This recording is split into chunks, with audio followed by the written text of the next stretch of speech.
Hello, and I hope everybody's doing well today. I'm Ikibu, the Community Manager for World of Warplanes EU. I'm going to be doing a small showcase of aircraft today, doing some plane requests. I will be answering as many questions as I can.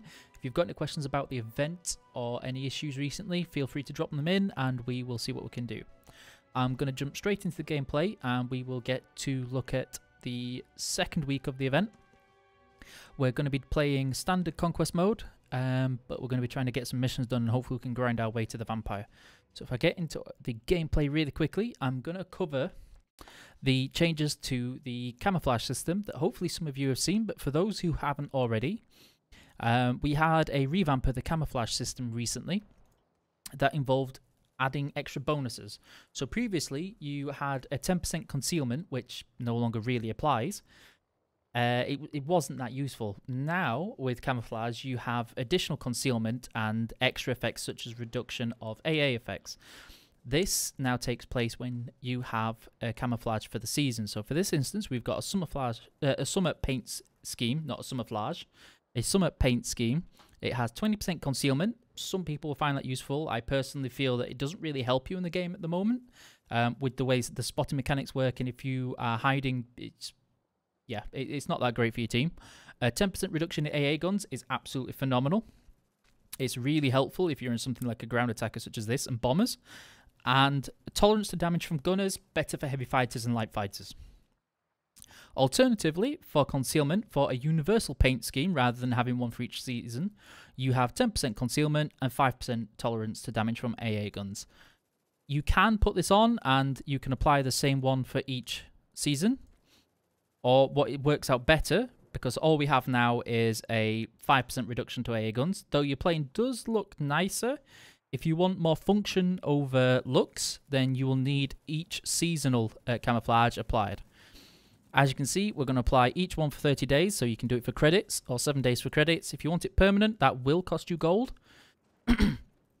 There is a minor bug at the moment in the game where it will show you accumulated cost for the same camouflage over each season.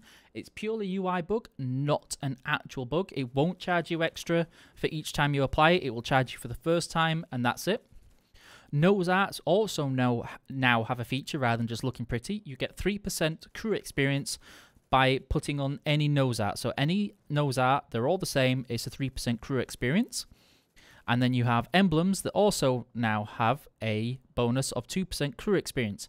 This is the same for every single emblem. It doesn't matter whether it's awarded, gifted, special, earned, won, etc. It's all 2% crew experience, which is really good if you don't have to worry about too much on other effects. Now, for some aircraft, you can have special camouflages.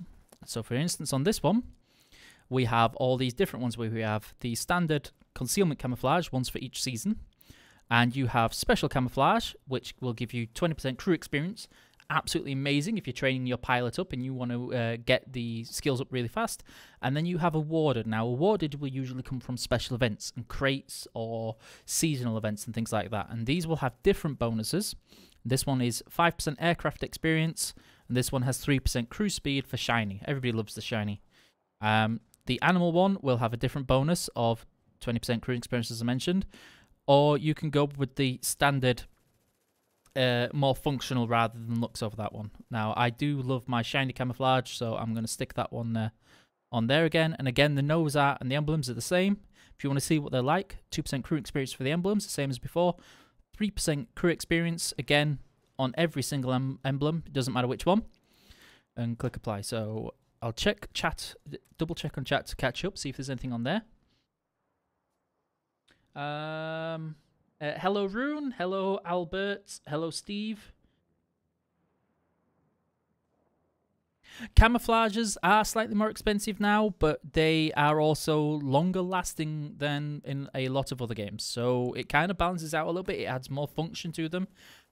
You can wait for camouflage to go on sale with 50% off and then just apply the same thing over and over again for credits, which is something you can't really do in the other games. Hello Bodybag Bert, how are you doing today?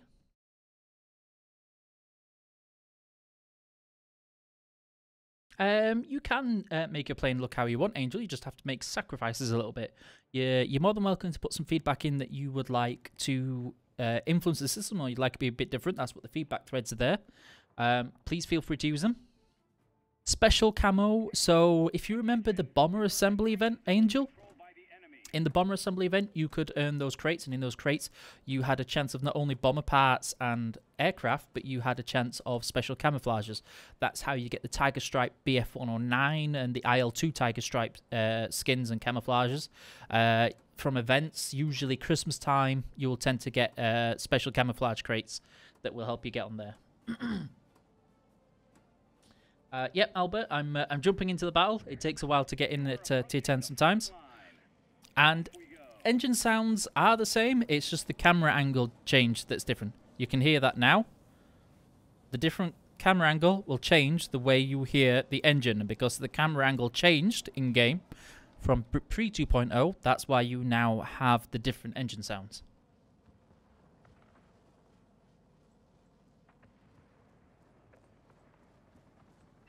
Trying to hit the air brakes. So, are you on the EU server? I'm not sure how to pronounce your name, sorry. For those who aren't sure, I'm currently trying to get capture points to unlock my vampires. So if you've got any playing requests, feel free to chuck them into the chat, and I'll see what they can do. If you want to have me explain any particular builds or advice on how to play in a particular aircraft, or even on maps, feel free to chuck that in as well, and I will do my best. Hit the air brakes, and we're just going to drop the bomb because we want to get that recharged as quick as possible. On this map, normally what I would do is I'd jump straight to the military base in the south because that applies more pressure. But I can see we were going to capture the command center quicker than the enemy was. That buys us a little bit more time to flip the airfield and hopefully collapse in on this with more numbers.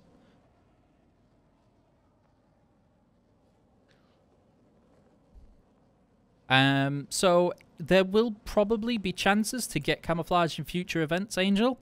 We are working on EU to be able to have giveaways on the camouflage, etc. But it's a long-term process. It's taken a while to establish, but we are working on it. Of course, before we could have the whole thing with giveaways using the camouflage schemes and special camouflage, we had to wait until these camouflage systems were implemented and changed. Recently on the World of Warplanes Discord, there was a discussion about air cushions and collision systems. I'm going to try and demonstrate it a little bit more today, so as people can review to it in future. Let's see if I can get it now. So if I come close to this floor, you'll see the air cushion kick in, where it pulls up, and that wasn't it then, that was me pulling up because I need to slow down a little bit more. You'll see the aim pop up a little bit, not much, but just enough to prevent me from crashing.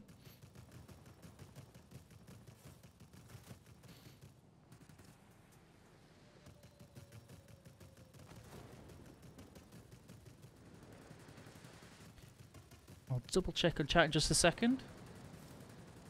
I do have the DO335 Bartek. Would you like to see that next? Okay, that's an IL that's coming into play now, unfortunately. I'm going to struggle to compete with him a little more.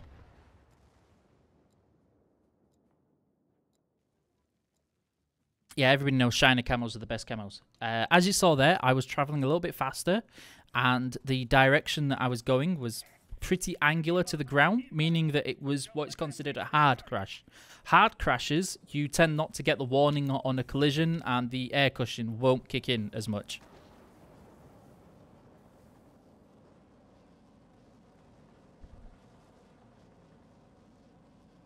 Yep, so Angel, for that mission, that's why you have the enemy team rather than strategic bombers. That's why there are 2 objectives you can do for that mission.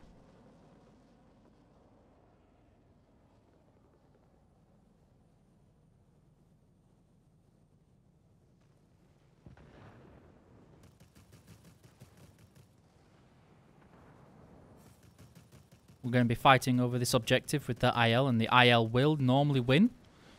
Just because he carries a lot more ordnance than I do.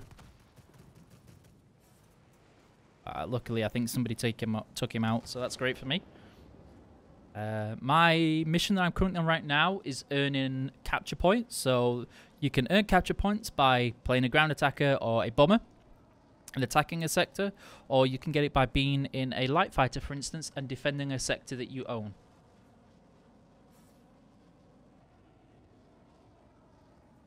I don't know if normal bomber squads make count towards it, Angel. That's something you're going to have to try out yourself, but they should do. Now we've lost that command center, I actually need to bail and get to this one really quickly and capture it.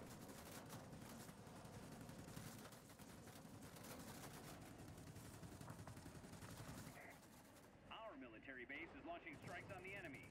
This will make things easier for you. Just trying to wiggle so as we don't get anybody with rockets shooting us from behind and we're losing hit points for no reason. Hopefully the military base will help us capture this pretty effectively, but we will see, because I can see my teammates dying on this pretty effectively, and it's going to cost us these capture points a lot.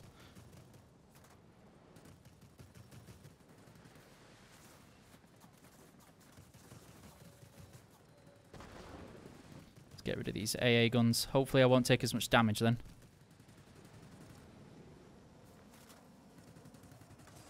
Just trying to turn with whatever's behind me a little bit, so as it's not as easy for them to shoot me.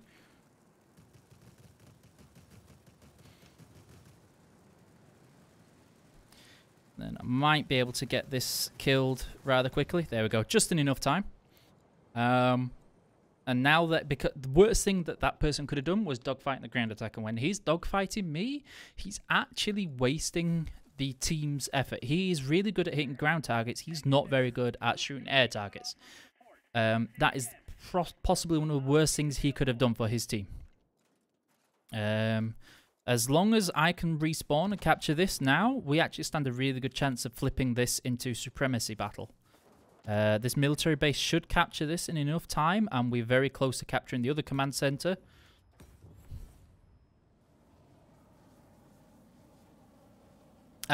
So defending side, you have to make sure you don't play bomber and you don't play ground attacker. Angel, you should just earn the plane, and then I believe you'll be compensated for it. But I can't promise you that. We cannot support you any longer. The storm is too heavy. Do you copy? Over. Don't have my bombs to capture the bid targets, but we've got enough for that one. And like I said, there's the command center that we're winning. Military base should flip the airfield just now.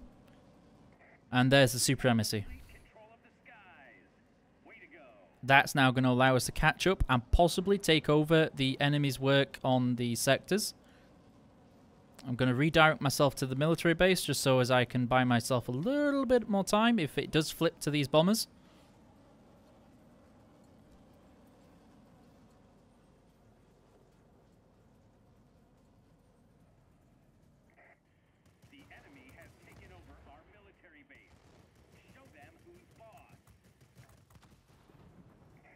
Just wiping out whatever's left on here. They won't be able to capture anything else now. Even if I just left it now, we should actually hold the win because the bombers are on the way and the enemy doesn't have a whole lot left. See if we can't help a teammate by doing what I said you shouldn't do in a ground attacker. And this is what I meant with how bad ground attackers are at shooting aerial targets, because they don't have the aim assist that other classes do. Meaning it's extremely difficult to shoot other aerial targets.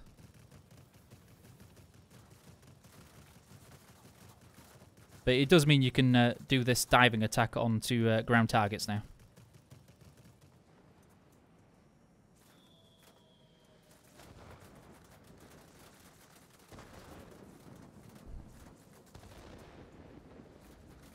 And there's our Thunder Epic Medal, which, if I haven't already earned one today, will be my token. You get a token for each heroic achievement first time of the day. And there's the supremacy again.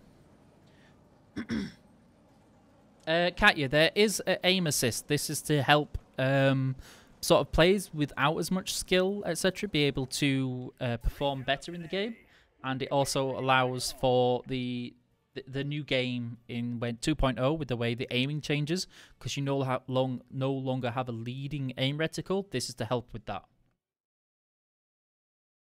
I can do a guide on the IL-20 next if you want, Katia. Right now, I have the DO335 to go next, but I can play the IL-20 after that. I will describe the aim assist a little bit more in the IL-20. It should be easy to explain. I'll try it with the DO335, but because of the way the DO335 works with the guns, they're very much longer range, which means it's harder to kind of demonstrate the way that aim assist works in the game.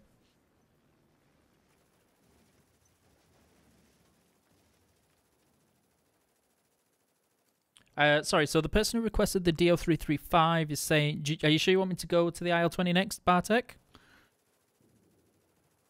I can get capture points with the DO. It's not the end of the world, because I just get them with defending a sector.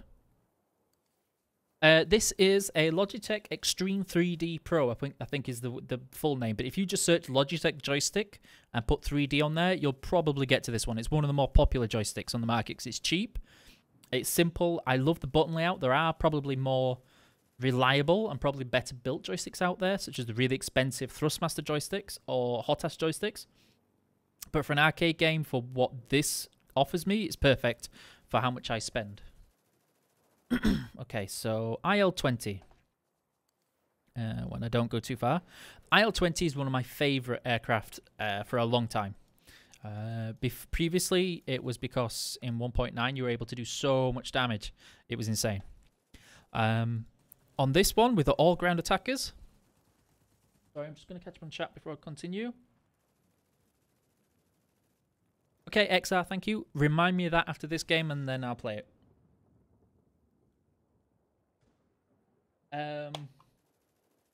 So for this, I always say go cockpit armor, because cockpit armor has bonuses later on for hit points, extra hit points.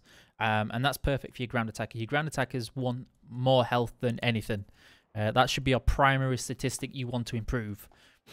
And then for this one, I've gone with stock reinforced airframe. Again, extra aircraft hit points. I don't want to worry too much about maneuverability.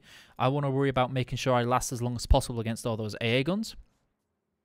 For this one, I've gone with rate of fire, and that's because I take the 57mm on this one. And the only reason to do that is because it allows me to open fire at much longer ranges than if I took the 23mm.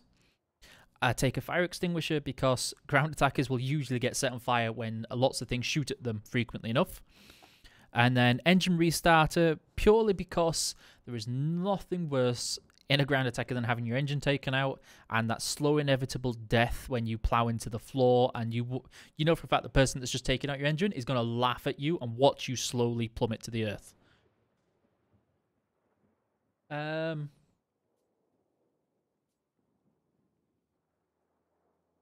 So I can show you, Katia, my build that I have on my IL-40P, and I'll show you what I mean with the hit points and how it's now better for hit points and AA reduction than the previous equipment. And then, of course, improved fragmentation with a ground attacker. There's no reason not to take it. It's always best for you. You can take these if you want to, but these do cost gold. I would strongly advise just using this more than anything else. Paint scheme. Take as much of the AA reduction as you can. Tolerance to gunners, because it's invaluable as a ground attacker. You're always going to be hit by AA guns. And then you can choose whichever nose art, etc. that you prefer. There's not really reason not to take them, again, to be fair. Crew skills. I will always go protection expert and demolition expert. Demolition expert is the one you should go first in a ground attacker because it increases your damage by bombs and rockets. Then protection expert because it improves the equipment that give you the hit points, as previously mentioned. And then with the IL-20, I take marksman 1 because of the extreme ranges of these guns. It really does help reduce the dispersion at the ranges that you fire with these 57mm. If I had the extra point, I would take it away from Engine Guru and put it on here. And then after these two, I would focus on Engine Guru, or I would even take this skill. So we've done that one. I've explained that one.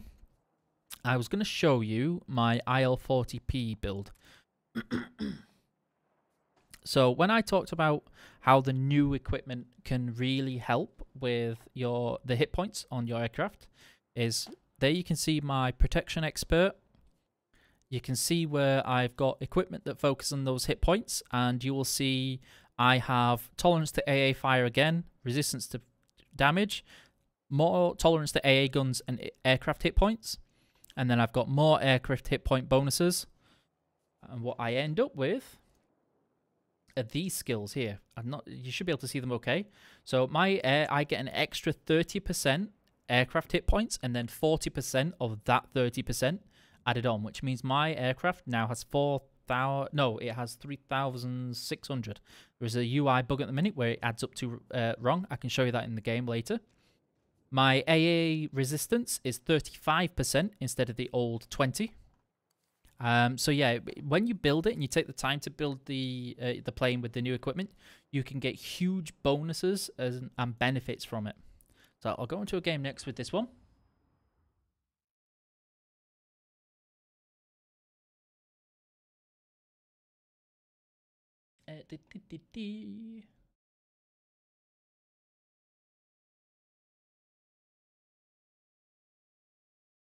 I love the IL-20.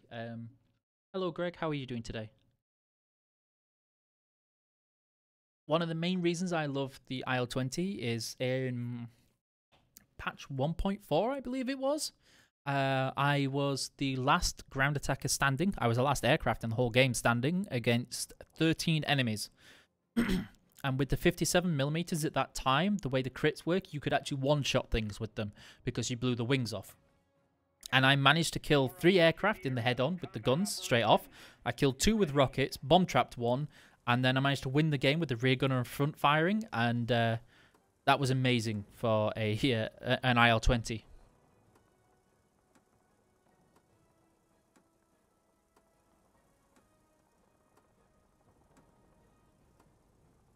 Just having this introduction screen. Now, what some of you may not know, the reason for the weird-looking aspect to the IL-20 is that the pilot goes on top of the engine rather than behind it in a lot of aircraft at that time, which you see there, and that gives him a much better view of what he's shooting at. And in particular, that view just in front of him, the IL-20 in real life could have guns that fired down at 23-degree angle rather than horizontally in front, and that meant he could stay in this perfect horizontal shape and shoot down at 23 angle without having to risk any effect of his plane. And this is where I talked about the range of these 57s. All the range in the world to open up when most other aircraft at this tier are only just starting, and it means that I can destroy these ground targets before I even have to get into range to use my bombs. Cold Peak is one of the new maps that was introduced with Bomber Escort mode. It's a little bit large, which means that with it, such as an IL-20, you maybe have a slightly harder time having a huge impact on the game. But this map is absolutely great for air battles and aircraft that do a lot of dogfighting.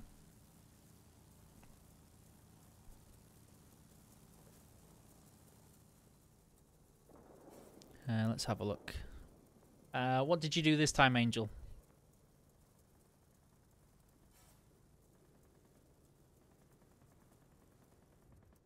Oh, no. And this is where I talked about for air targets, when you can move across the map really quickly, it's great.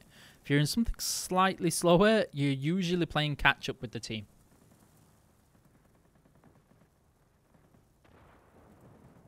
So I'll try and show you the aim assist now. You can see where the rounds don't actually jump to the target, and they look like they're hitting. Now, in an aircraft that has aim assist activated, so you usually have that in light fighters or medium fighters, etc., that have the aim assist on, of course, to shoot aerial targets, that would have hit. As long as you get close enough, the game will acknowledge you getting close enough, and then will register you hitting the enemy target. And we just need to survive a little bit longer, hopefully in enough time to get our rear gunner back. I don't think we will, because the person behind him is taking too long. Let's try for a cheeky bomb trap. Nope. Didn't need to in the end. But we lost all that hit points to come to this next target, this next sector, and we didn't need to. Hello, Janice. How are you doing today? I'm going to have to be very careful about going over this mountain with no boost and very little engine power left.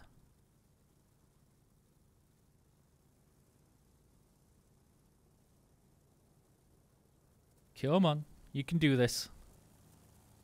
Hopefully this will work. I think I've got enough boost left to get over this mountain range. Yeah, we're okay.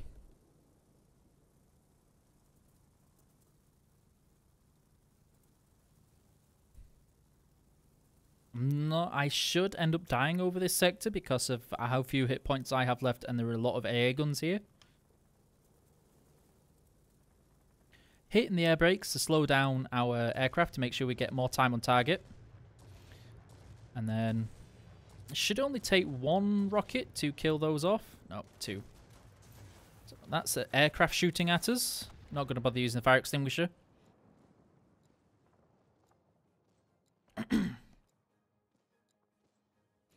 While the enemy team is pushing the defense on that, it's great for our team in winning. Not so good for me when it comes to trying to attack the sector. This map layout is pretty difficult in that without the airfield that you normally have in the middle, it makes the respawn pretty painful as well for such planes such as these.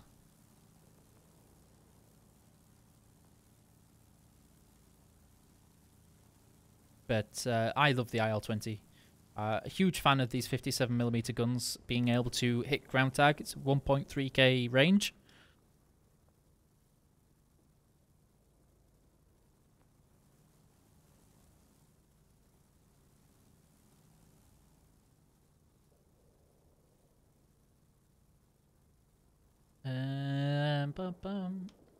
Yep, some people have had issues with the Mission Angel. They're not everybody though. It could very well be that because you already have the aircraft, you shouldn't have operational orders for aircraft you already own. It is standard conquest mode, Greg. The event has already started on the EU server, which is what I'm playing right now. And as you can see, it's this normal conquest mode. I will be playing until 8 o'clock, so for another hour and a half. Or an hour and 30 minutes, sorry. Rocking back and forward to make my plane go faster. Everybody knows that's how it works.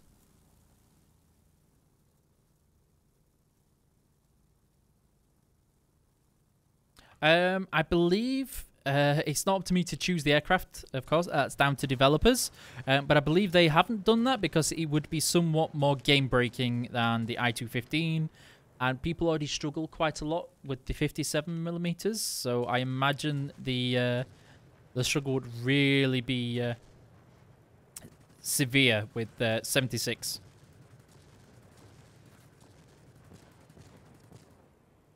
I think those are friendly rockets. I don't know of anything that's enemy that can fire those rockets at this sort of tier.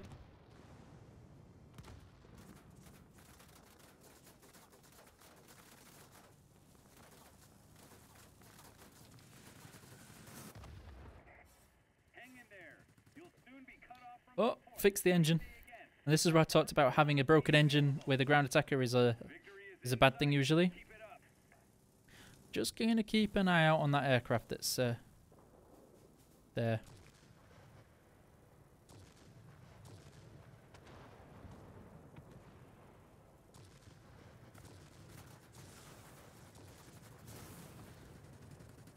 We are probably going to die on this one as we are in the enemy spawn, but I think we got it in enough time for the score line.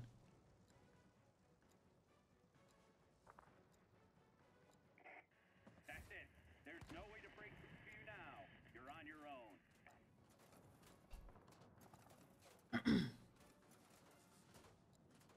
own. The British did put on I think it was a 45 or a 50mm cannon on there called the Setzi. And that was successful. That was actually used in taking out German U-boats and destroyers.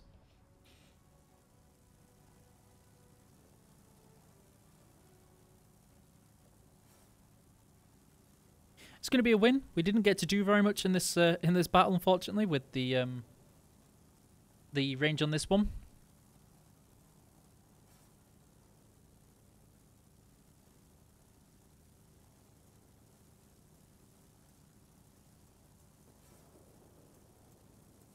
But at least we won. And I believe F7U was needed to was the next request. I'm proud of you, pilots. Head back. We still came second. That's a surprise.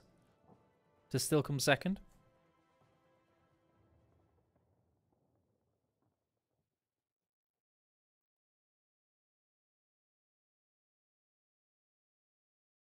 Yeah, it was called the TSE Setsi, as in the Setsi fly. All right, let's see if we can't get on the next one.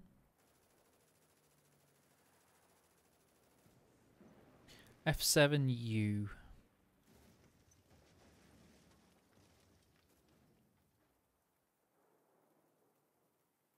Just waiting for the hangar to load. As we now are up to 258 aircraft, my hangar is getting slower. And then, no, Americans are the other way. Do you want me to talk through the F7U, or do you just want me to play it?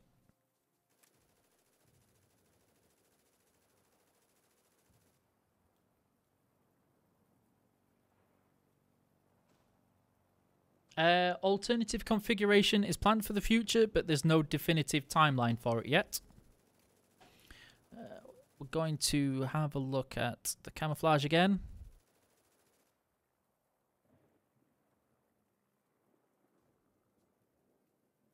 Okay, no worries. So the F7U in 2.0 is very much a multi-role. And by multi-role, that means it has limited altitude performance compared to a lot of other aircraft at the tier.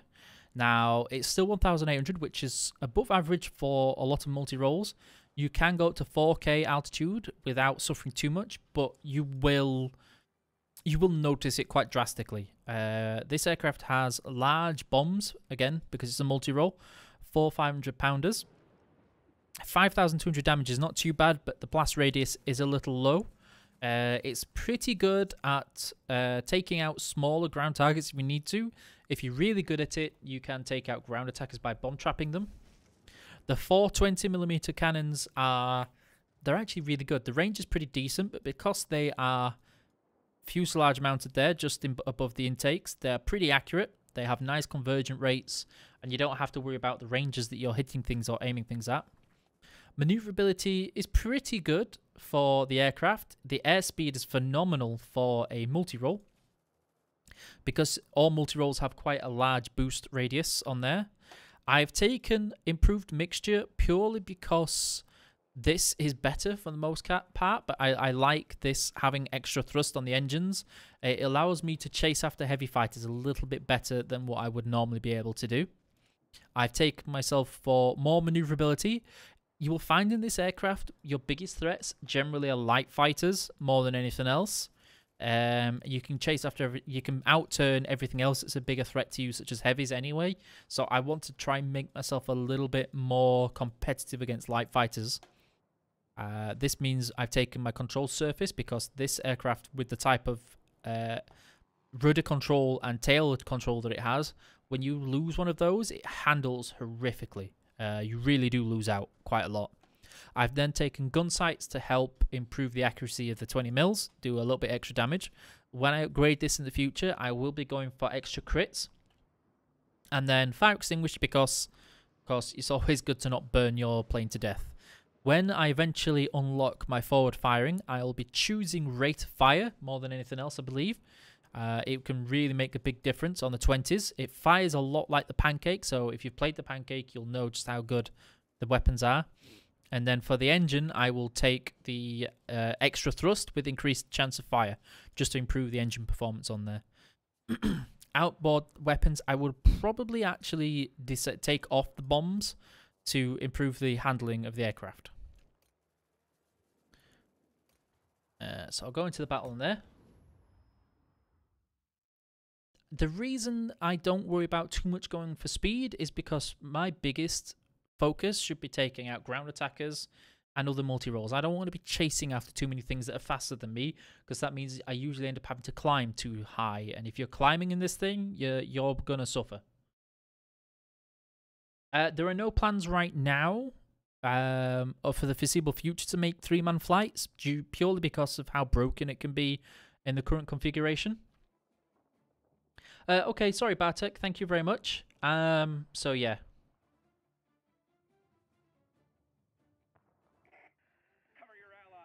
Yes, the F-94 Starfire, definitely, it's all about the guns.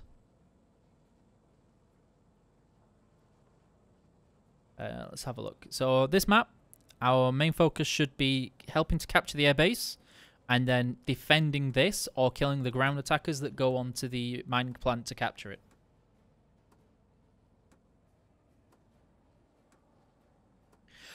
The British multi-role extension to the line won't be coming this year. Should be coming sometime next year, but there's no definitive timeline because, of course, at the moment, the main timing schedules run until the end of this year and roughly January. There are a lot of things coming between now and then, and things can change so drastically, but they won't. There's no plan for them to come this year.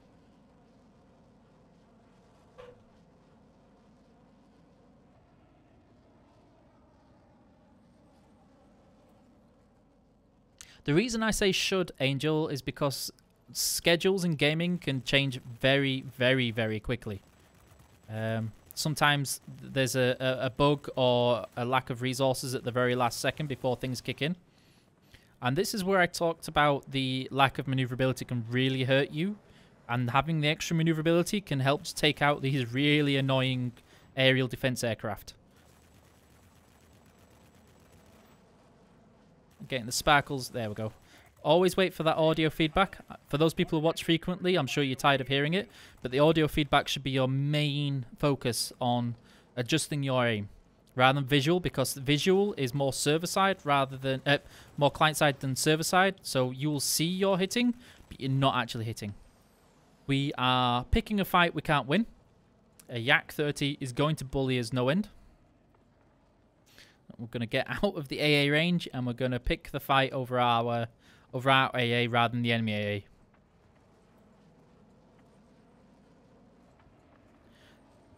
There's that boost. Fall in. Just have a quick look behind us. I can see somebody's coming in from the north side of the map to shoot at us. We'll worry about that once we finish that one off. Try and help with the heavy. That was a lot of damage that I didn't need to take. But this is where I was talking about. I don't want to be chasing the heavies. The heavies will outrun me anyway. Focus on the things I can hurt more than things that I'm actually going to struggle to do damage to.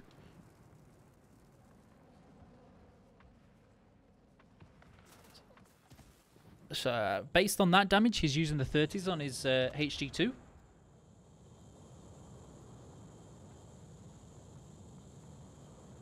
I will endeavour to make sure you don't get any of the new planes until a million years, Angel. How about that? Let's have a look. I think I'm struggling because I'm pretty alone on these sectors. I need to be fighting more with my teammates, but the problem with that is my teammates are fighting outside of the sectors, which is very much not what you want to do. It's the least productive thing you can do. There's an IL we can quickly pick up.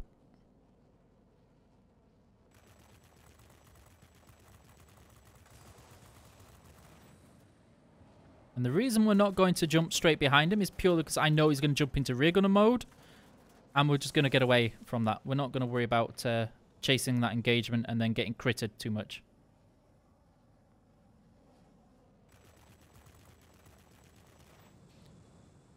I'm not sure what it is that's coming up behind us to shoot us, but I know it's going to hurt. Try and die off the sector. It didn't work. And this is where I talked about where, if you can see, my teammates are engaging outside of sectors.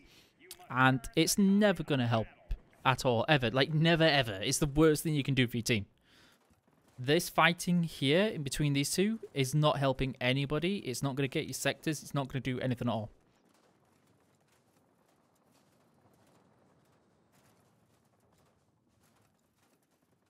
So this should be a pretty quick and comprehensive defeat.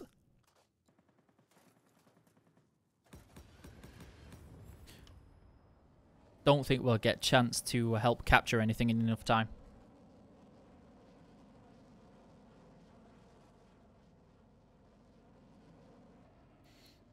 Maybe be able to take out this if we can quickly capture it before too much more supremacy kicks in. There was that ram attack. I should have evaded sooner, but I didn't know he was going to try and ram his head on. The enemy is about to win. Push harder. I have played the vampire, but not tonight because I don't own it on this account. It's one of the things I want to try and do. My favorite tier 7 is probably the meteor. So we've held that sector.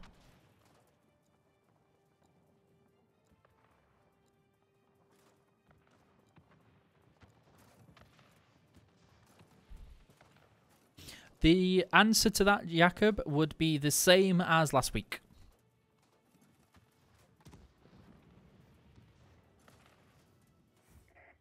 You've done what you could. As I mentioned. So we've got that one there.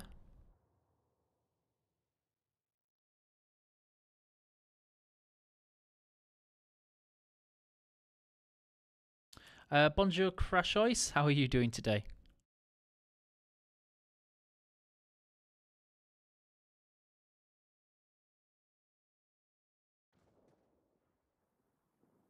Try and get into next aircraft, hopefully.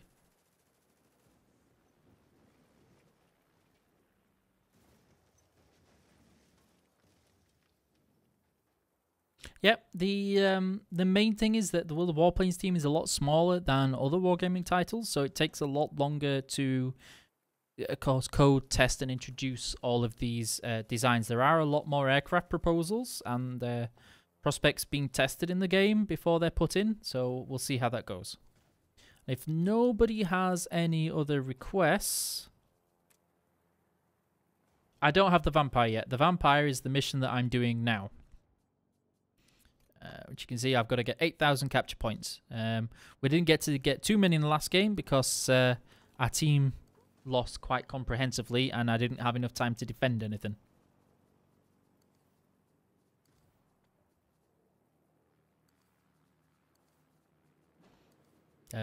What we can do is we'll try and play it again, see if that'll help.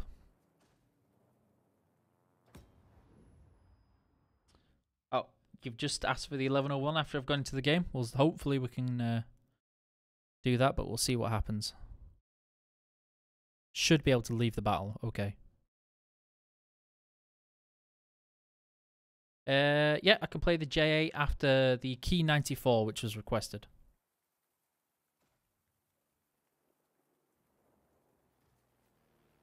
The 1101 that has been requested first is probably my favorite tier 10, purely because it's very strong, very, very strong aircraft at the tier. The 420s it's probably the most reliable damage at the tier, along with excellent climb rate, speed, and maneuverability. It's probably not the prettiest looking aircraft at tier 10. But for me, I love this aircraft. It's one of those that I haven't played too much since the equipment changes, as you can see. We're going to go with that one. Definite engine repair. That. I think I've got standard... No, I've got seasonal camouflage on there. Nose art. Let's have a quick peek. We'll take that for now. And then quickly go into battle.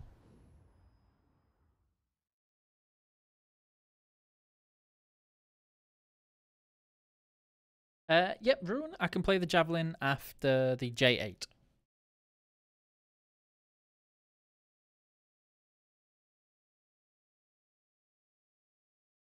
We see XR with the developer accounts, the one I have, I don't get given aircraft as they're released. So the two, I've already earned 2 of the bombers, but of course you have to do that in your free time. With the little free time I have on planes these days, it makes it a little bit difficult to get them. Aircraft that isn't in the game that I would choose, I would probably say the Fairy, not the Fairy Phantom. Fairy Firefly. I think that's the one. The carrier based. I would love that. And though a little bit too late by, I think it's 2 years, too modern, but I would love it if they could find a way of getting the electric lightning in there.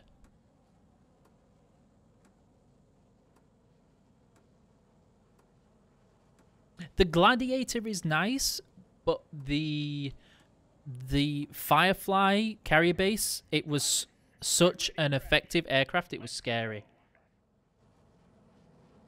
It was an immense machine at what it was doing. And it just looked vicious. It looked mean.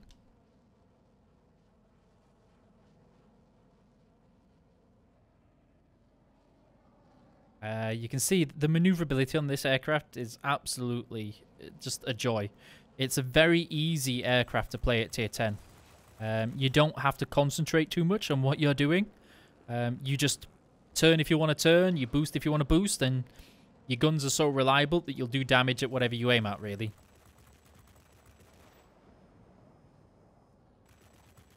I can see somebody coming in with a specialized plane to shoot at us. I'm not sure who it is, but I have seen them.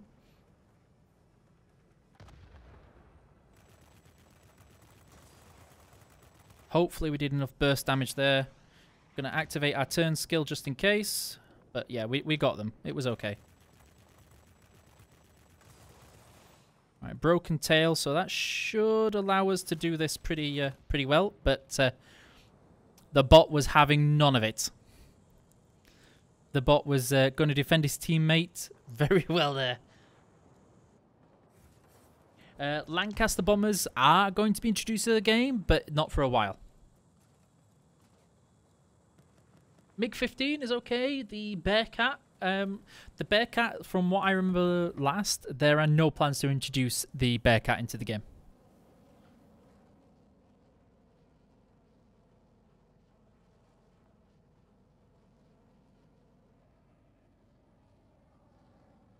Okay, this J7 will bully us, but I need to try and help my teammate. Okay, he's seen me coming. And then try and bait a head-on. We can't win. Oh, no, we can win the head-on. He's low enough hit points, so we're okay. But that's meant that our teammate should be able to flip this pretty well.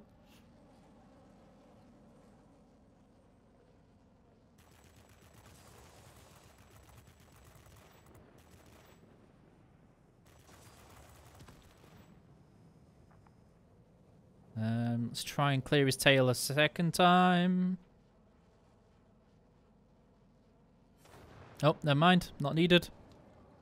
And then let's actually evade this fight. We want to try and build up some boost before the next engagement.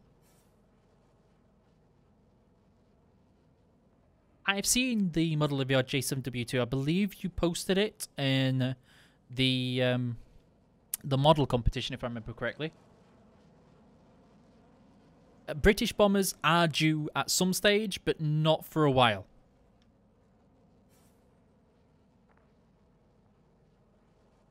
Right, so try and bait that head on again. Now we're risking by giving him that rear view like this, but hopefully we can encourage that climb. Because I saw the second one coming in, which is the BVP. We will outturn the BVP, but again, we've got to be careful. There's a lot of firepower in that BVP and the J7. There we go. And then the next one.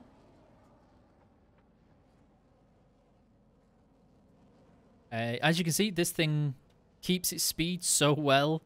It was my first tier 10 that I really pushed for because of how strong and capable of an aircraft it is.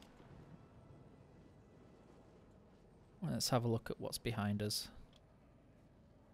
Right, we need to be careful with this one. He is going to outturn us, so we're not going to bother with that engagement. He wants us to turn with us. That's not what we're going to do.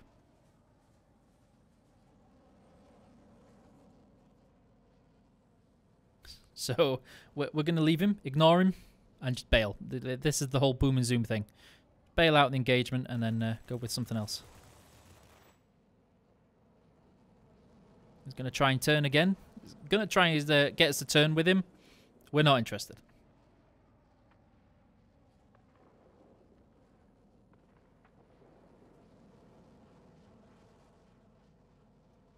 Should be enough time to get turned around and go for that head-on with the... Oh, no. Okay. I thought it was a J7 still. That was extremely risky because this is the I-215 bot. Will, if he could hit that second round, that was going to be extremely bad news for me. As you can tell by my flashing health bar and how poor of a life choice that was. I should be able to fly it with you, Angel, but you need to be choosing your aircraft pretty quickly. And I'm trying to think what my next I can't remember what my next aircraft request was.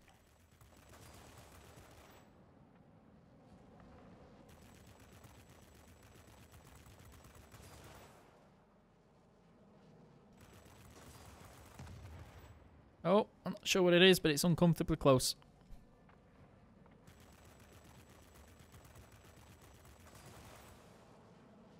Boosting to catch up and try and help the... I say teammate, it is an air defense aircraft, but of course it's still blue, so it's still a teammate. Ah, the key, that was it. So these kills I'm getting on defense right now over this sector do count towards... Oh, no, let's dodge. Way too late to dodge that one. As soon as you see I and 2 at tier 9 and 10, you should instantly be rolling. I reacted to that way too late. That was not good. No bueno. Victory is ours. We're waiting for your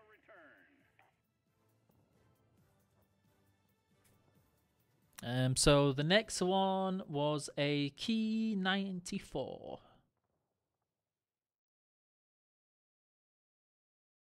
And then after the Key 94, I can't remember what the request was on Facebook. I think it was a J8. Yeah, it was a J8 and then a Javelin.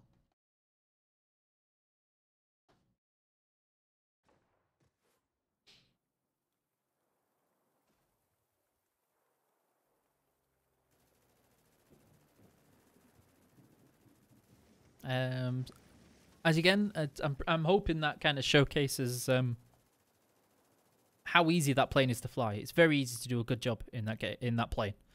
It's actually pretty difficult to do a bad job in that aircraft. The 1092 is the same. This isn't Angel. It's not somebody on my X team, so I'm curious who Necro is. Is that Necro? Is this somebody in chat or?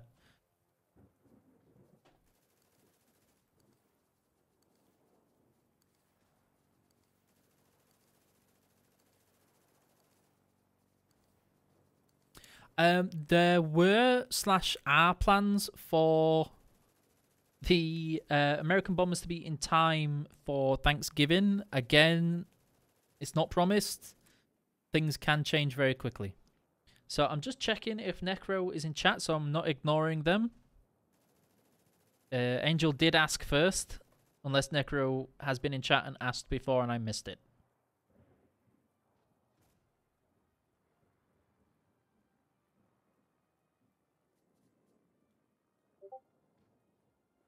Oh, I just heard a ping ping.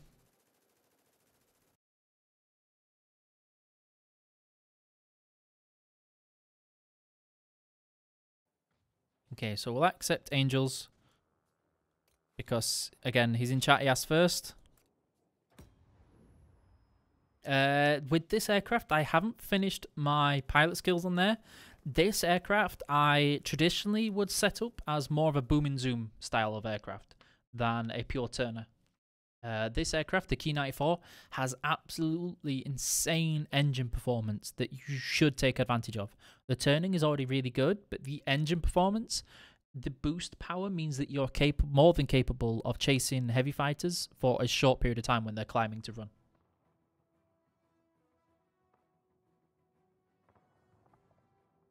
There isn't a javelin bomber in game, sorry, Rune.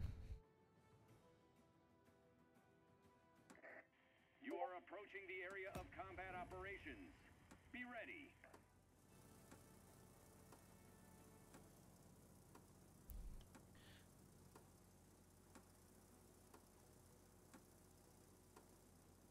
I do have the not so special camouflage system on the aircraft, so that's unfortunate. I forgot to change that. You are approaching the front line. And this map, we want to be going for the command center first. Ideally, I should probably run to the airfield first, but I know Angel. Angel is going to struggle to capture this by himself.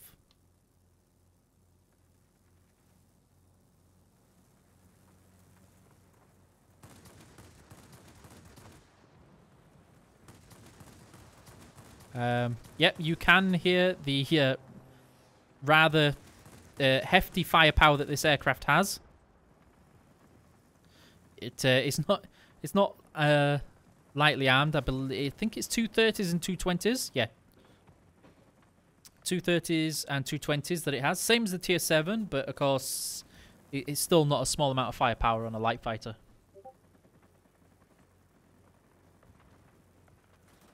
The reason we're leaving this, you don't want to be shooting ground targets in a light fighter. You're actually just wasting your time. You're better off leaving the sector and going to attack something else. Attention all fighters. Enemy bombers detected. Destroy them. Waiting for that top-down view, but I don't think we're going to get it. And the only reason we've come back into this sector, probably going to lose a lot of hit points to the air guns, is because by killing this in the sector is going to help us capture it. Hopefully that should be enough to flip it, which it is. Establishing communication with the main headquarters. Alright, I'm just going to check with the next one. Going to quickly refresh Facebook chat because it's stopped for a while.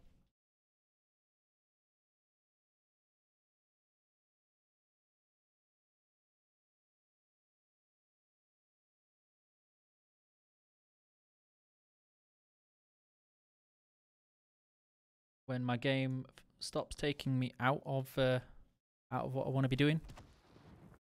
Although it's not doing it at all, unfortunately. Let me just force this to listen. I think it's going to be too late, but we'll see. Something big, 30 mils based on the chunks that were being taken out then. Yep, it was.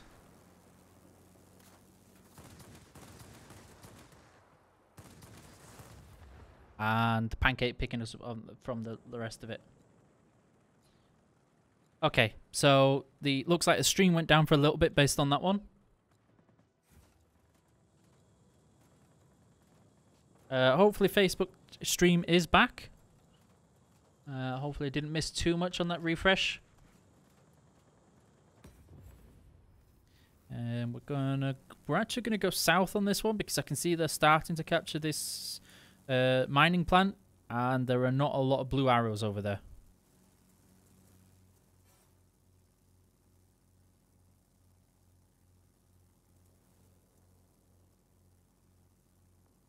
Let's have a look.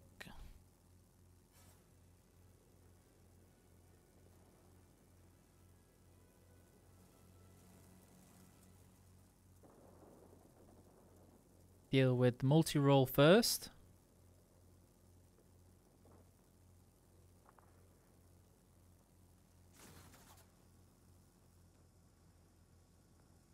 Should be up behind him quite nicely now.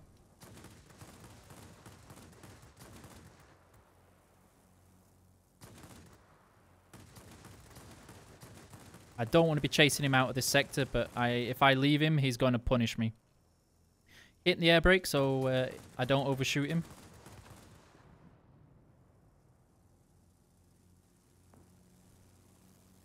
And then we need to deal with this ground attacker that's on this sector.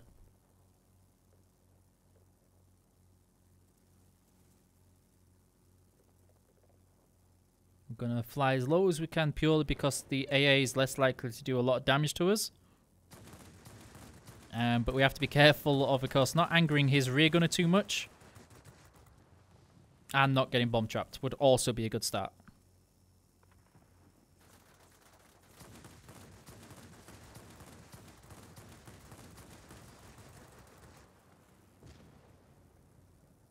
Think we nearly just rammed something in a head on. We'll see. Oh, no, that's bad. Yeah, it was. It was the pancake.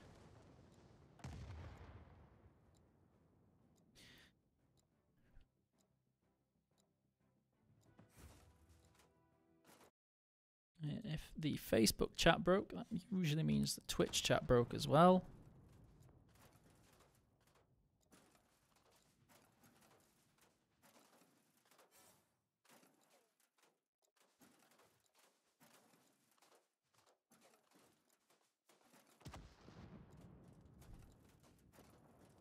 Let's try and respawn. Hello, Nania. How are you doing?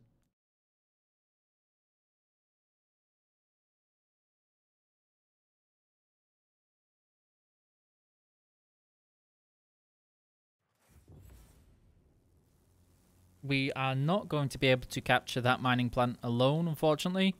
But hopefully what we can do is provide some cover for the ground attackers that are on there, I believe. It's a heavy bomber that's on there.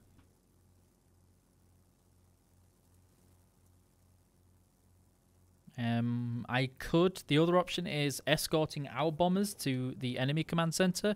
But we will see if that will help. There's no guarantee it will. Right, so here's this guy who's going to try and strafe me again. But we can see him coming this time. So it's not going to be that easy.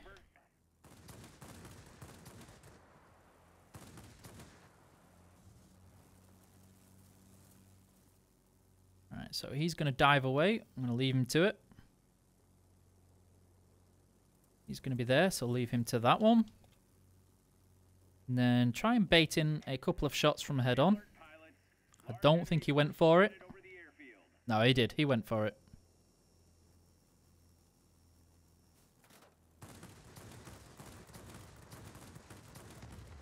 That should help capture that a little bit. I think this should be the pancake coming back. That's it. There's no way to break through for you now. You're on your own.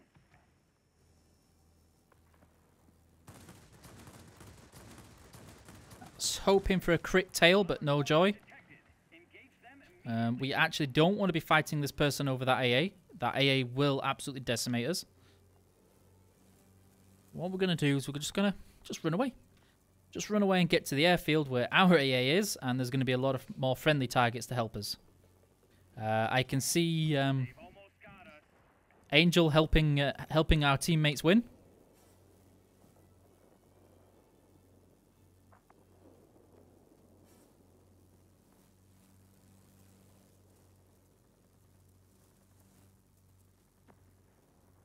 I can see they have a lot more ground attackers as players than we do, unfortunately. And that instantly puts it as a disadvantage when they are also a tier higher. You can see the rear gunner having a field day with my hit points.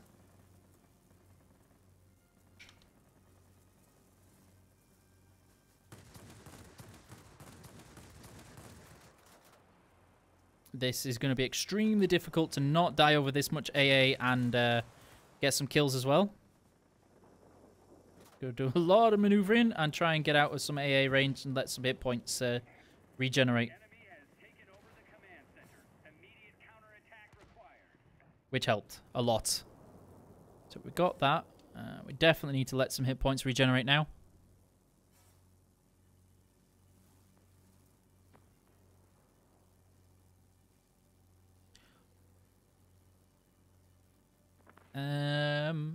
I'm doing okay, thank you. I see, Angel. The important thing, Angel, is I haven't got personal score. I've been going for objectives, which unfortunately you've kind of been going for bombers, and that really has hurt our team quite a lot.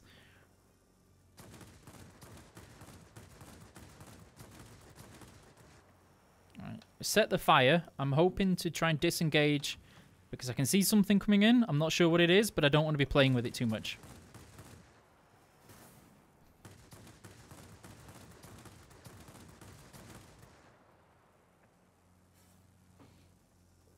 Hit the air brakes again, and what I try and do is get that bottom down view. We don't want to let his rear gunner have a field day with us, because his rear gunner is going to do a lot of damage. And the wind coming out of the end there.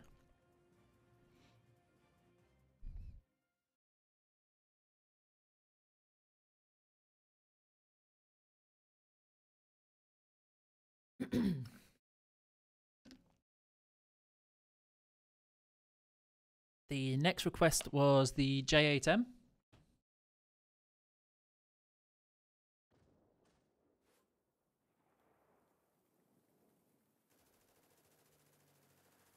So XR, the difference is that people who stream the game for a long time and are regular streamers will have more viewers, and World of Tanks has a larger player base, so it's only natural for that to happen. But thank you for pointing it out for the second week in a row.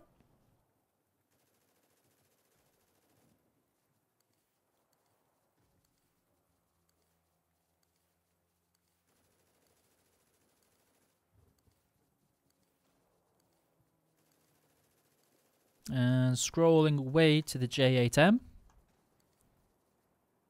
When we finally get there. There we go. Raptor dive, gun, and that.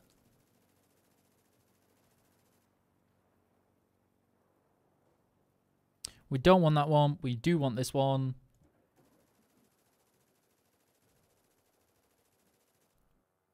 We don't want to worry too much about speed because that's not really going to help us that much. Click battle and wait for that one.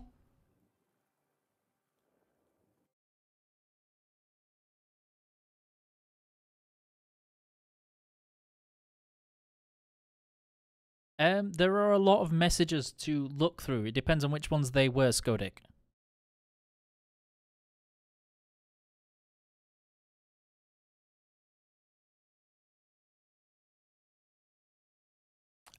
You did. You pointed this out pretty much the same time last week.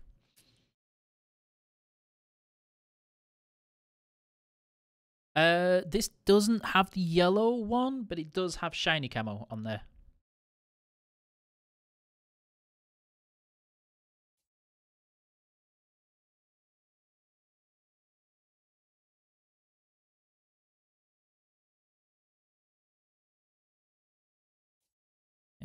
Gonna wait for a queue time. Because you're in a flight, the queue time obviously takes a little bit longer than normal.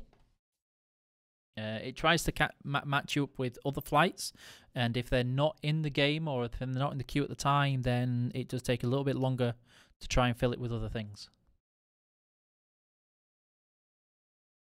This aircraft, so the J8M, is an aircraft that it's not a carrier plane. It's a plane that you play for fun, not to have amazing games at. It's definitely more of a fun aircraft than something you do to maybe get an achievement or do an amazing job with. Attention, you are entering the combat zone. Get ready for battle. Good luck.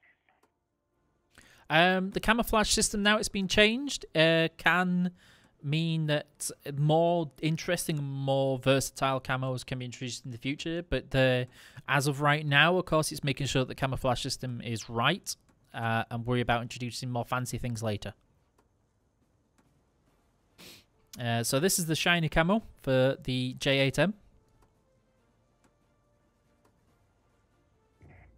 Pilots, get ready for action. Plenty of shiny. Go.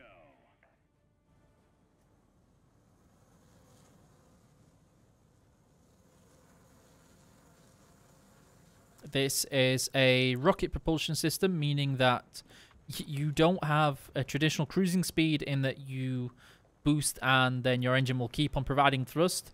It's a no thrust, then you, when you boost, and then you let yourself cruise with momentum, and if you need more thrust, you have to use boost. Shiny is the way forward, Katya.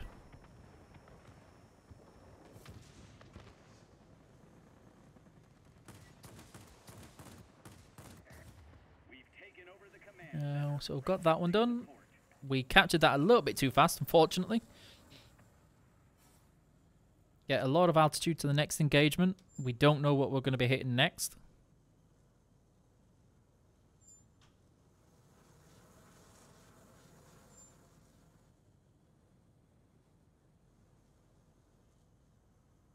Based on that closing of distance, he's not climbing for us yet. I think he's thinking about it, but he's not there.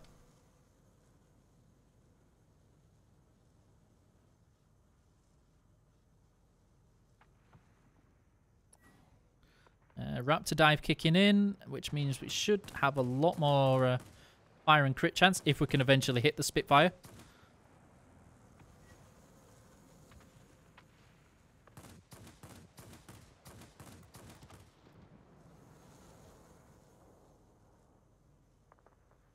Try and pick out one of these defense aircraft. We don't want to be playing with something turning towards us. This aircraft does not have the maneuverability to keep going.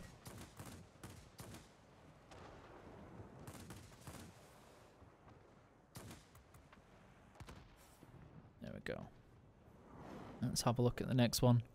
We might be able to contest with some of these bombers. We'll see.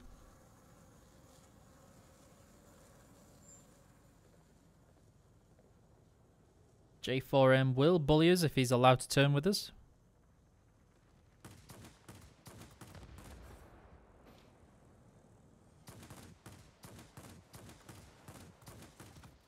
That was a risk. Lots of risk. Kind of had to hope my teammates were going to shoot him then. Which they did. It's extremely useful for me. I'm not sure what it was that was behind me, but I can see that he's trying to climb with me.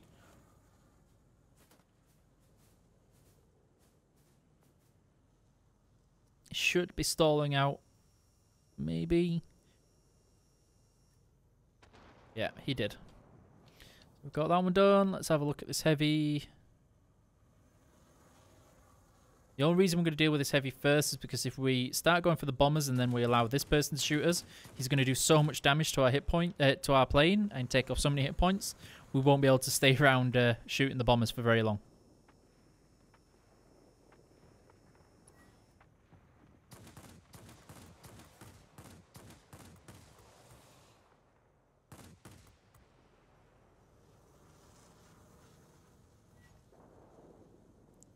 BVP is probably going to rocket me, maybe? No, he's flying away. We're all good.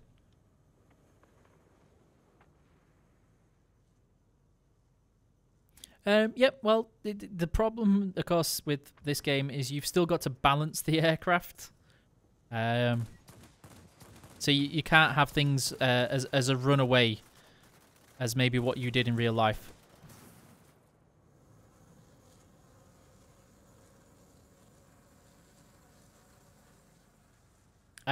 The bombers used in bomber escort mode are not so much a hint. They're just the best models for size and hit points.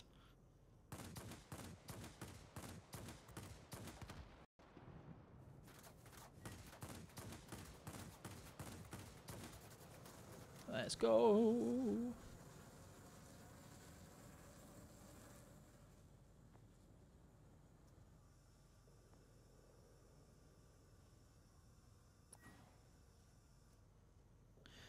Hit the air brakes to try and slow us down a little bit more to get this Raptor dive skill more on the aircraft.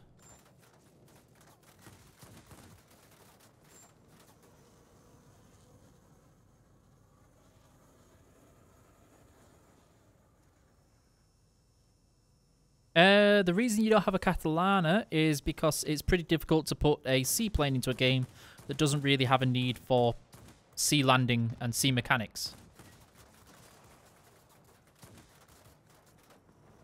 Trying to avoid that, ramming myself against the bomber and dying. And do more harm than good.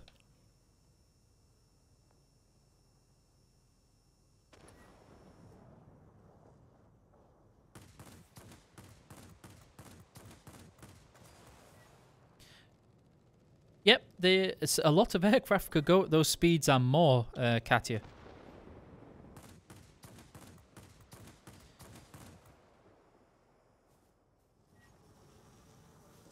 No Italian aircraft for the foreseeable future. There are other aircraft more important to be brought into the game first, such as the American bombers. Oh, just not enough.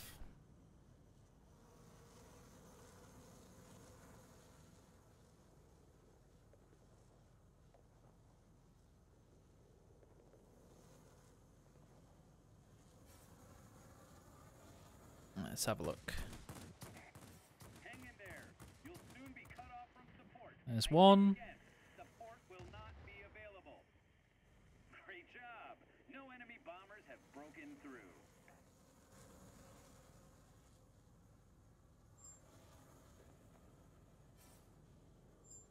Da, da, da.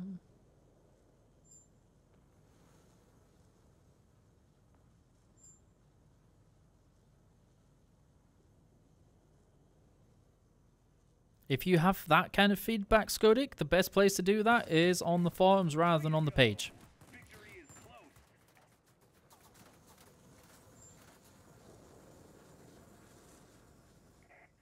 We cannot support you any longer. The storm is too heavy. Do you copy? So there's that one.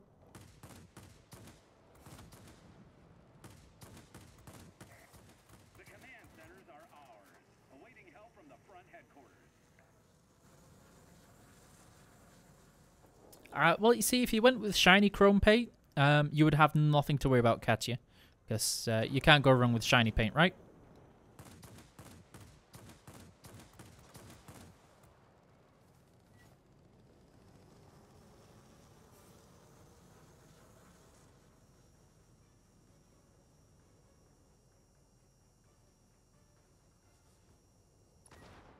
Okay, so there's that one. And now the last one. When we finally hit something. If we finally hit something.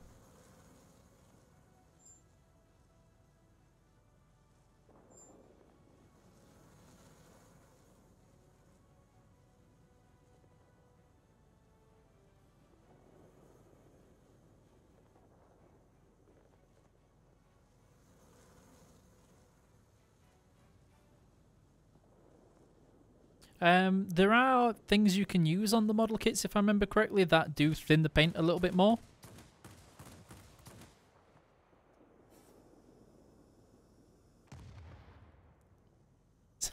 That shows you how much Angel has been stealing our kills.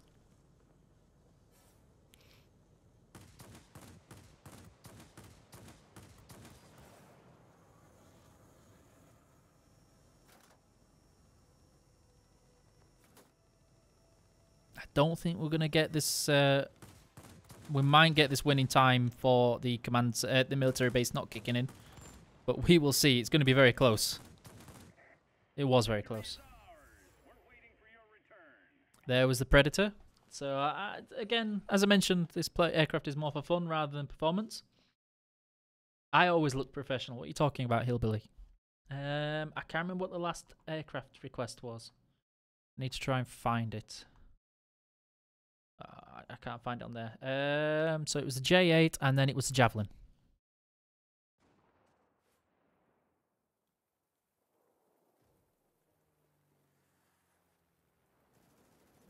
Yep, so I'll play the Javelin next because that was the next request, and then I can play the P-51H.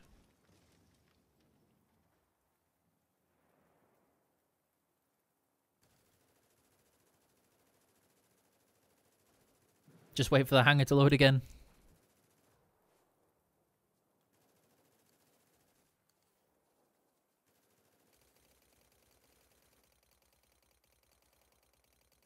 I might have still, Billy, but you have to remember this was before I moved. So I don't know if they are still alive in the UK or not. Right,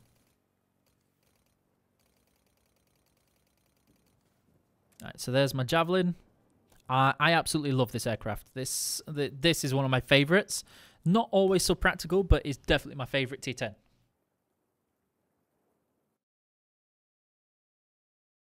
Hopefully, they're still alive, Billy, but you never know when they were packed back home and left in boxes.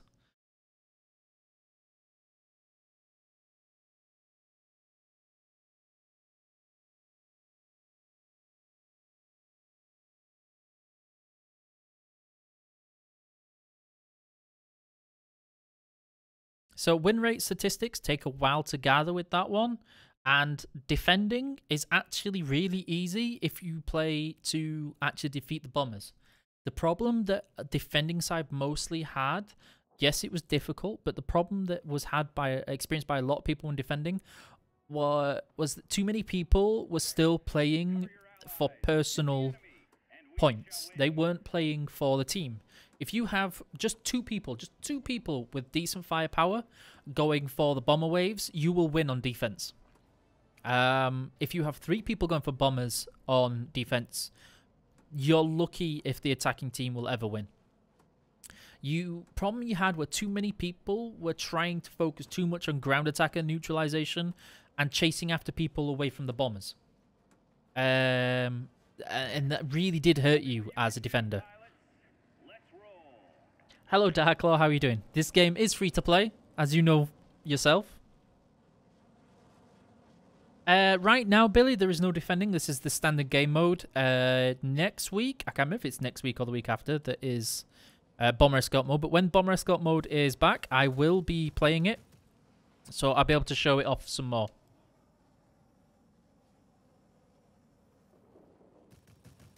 The thing with the Javelin a lot of people kind of miss is you need to make sure you're shooting at your convergence range, which is about 800 meters. If you try and shoot closer than that, you're going to have a horrible time with the wing-mounted cannons. But if you shoot at 800 meters, the convergence is great. It's absolutely phenomenal, and you do an absolute immense amount of damage. Your free goblin is in the post. It may have got lost.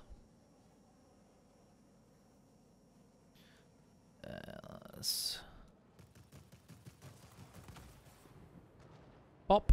And then next one, if we can turn enough time. Another pop. We can't afford to stay here and turn with him. If I saw that right, it's a BVP. And if we tried, he would rocket us. And the reason we're stopped and turning now is I should have enough time for him to start stalling and for me to have enough time to dive back down and shoot him as he's in the middle air, hopeless and helpless. That's where you can see the convergence rates really hurting me, because as I got closer, it was a lot harder to hit them. We got the fire kill, so that's always good. And this one is somebody that's trying to come up to shoot at us. And that's a HG2. Because he crit our wing, we're actually going to have a little harder time to deal with him than normal. But we should be able to pick him up okay. Unfortunately, you will see this by certain individuals who will do this.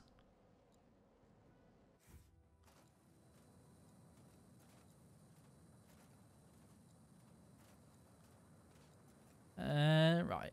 We can... So my teammate has gone to the military base. I'm pretty certain next week is attrition, but I could be wrong. Now that I know that there's another player in a heavy that's pretty much going to look for the other heavy fighter, I'm going to play a heavy fighter as I should, which is you go high, you stay out of trouble, you pick up the heavy fighter when they're there, and you make sure you take them out.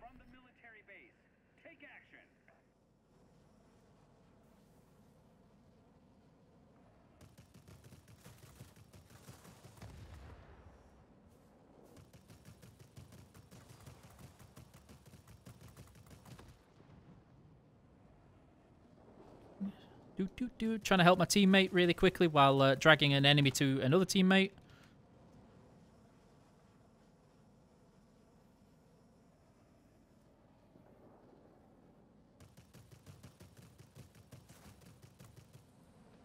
And try and put up enough distance so that his cannons can't hurt us while we're boosting. And use that to climb. We want to make sure we have enough distance to be able to turn around again. I think I turned a little bit too early, but we'll see. Yes, turned a little bit too early.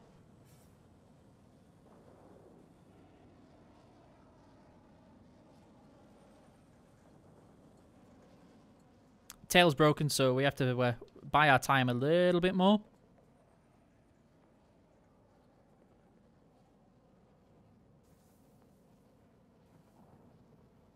I can see somebody eyeing up my teammate from behind.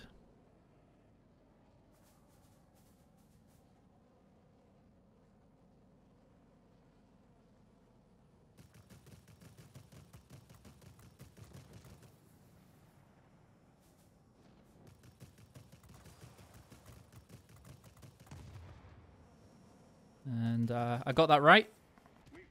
there was that defending my teammate. I managed to get there just in enough time. So for Specialist, Billy, that means you unlock more slots to be able to put equipment on there, and it allows you to upgrade your equipment and for it to still work. Need to be careful with this squall line, but we definitely need to take out this ground attacker while he's shooting a teammate.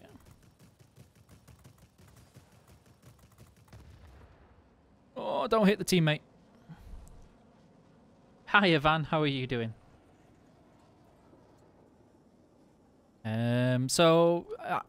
Yeah, if you can get a hang of this plane and get a hang of its guns, the damage potential that you do is absolutely phenomenal.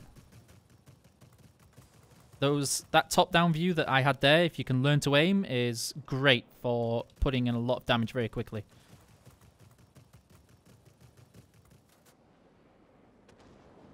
I can feel somebody's tracers trying to hit me.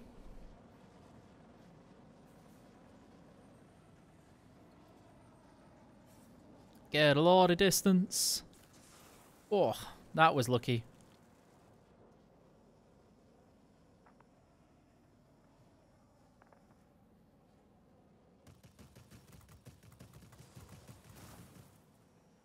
The reason I've gone for the ram there is I need to try and convince this bot that it's not a good idea to turn with me. It's going to be difficult because he has the advantage on the turn fight over me, but I can try. I'm not showcasing anything particular. I have the P51H to play next, but otherwise it's mostly just plane requests. I'm trying to get some missions done for the vampire because I still don't have it yet.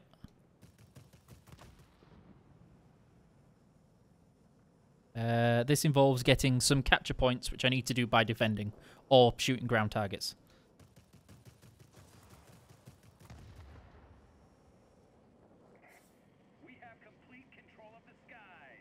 I need to be careful with that key. Let's try and get rid of the thing with the rockets first.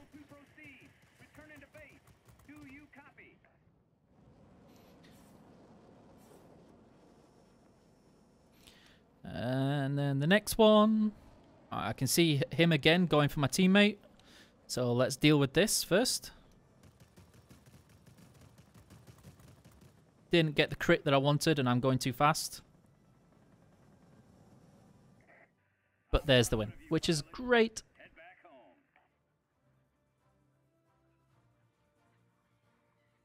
Yeah, so I've got the P51H to play next, and then I can play the 109TL for you.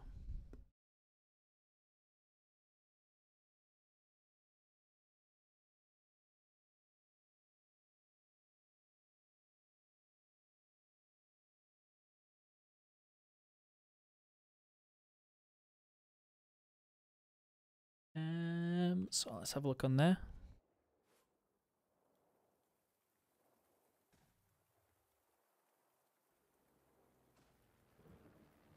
Yes, but the thing is, Skodik, it's not just what you say, it's how you say it that will be against rules. This is kind of what I've tried to explain to a couple of people, is that the rules are very specific over what you can and can't say and how you say them. Just like AutoMod in this chat, if you use specific words, it will not be happy about them because those are against the rules. Nice bit of XP for the tier 10. P51H. Yeah, we've got enough time to play that one.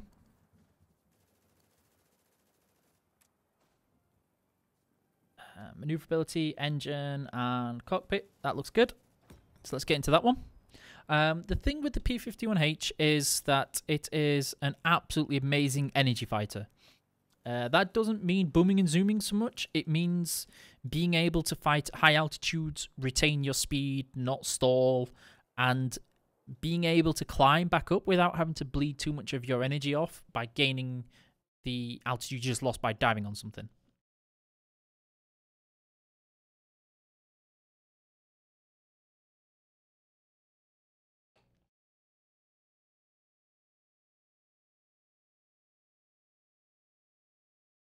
The P-51s and other planes that focus on MG firepower, you will need to focus a lot of effort onto your increased fire chance.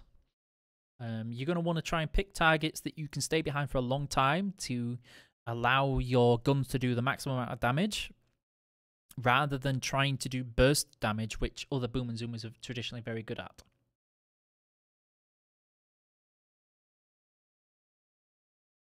Just let's refresh Facebook chat again.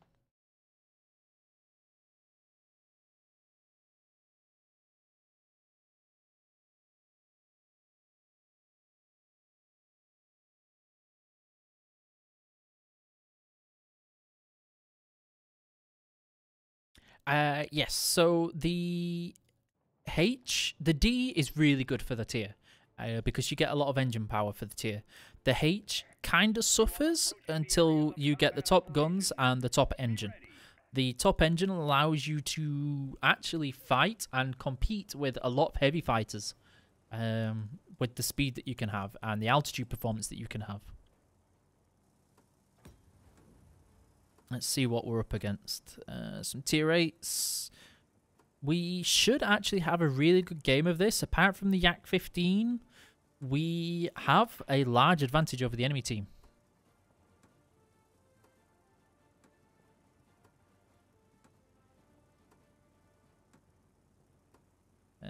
So, command center again on this map.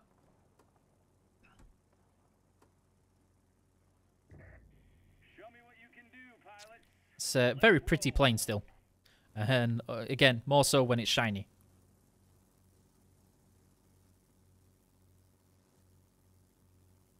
Let's get into this sector and see what we can pick up really quickly.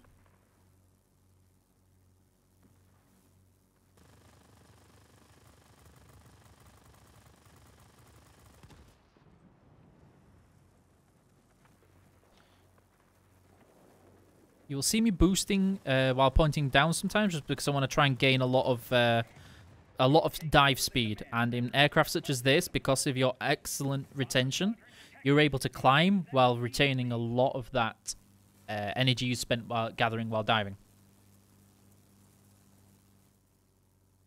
Matchmaking has had a recent change, so the only way to really explain matchmaking is if you can look up at the patch notes that were released quite recently, with changes to how teams are looked at, the time limit on the games, and how teams are found and formed.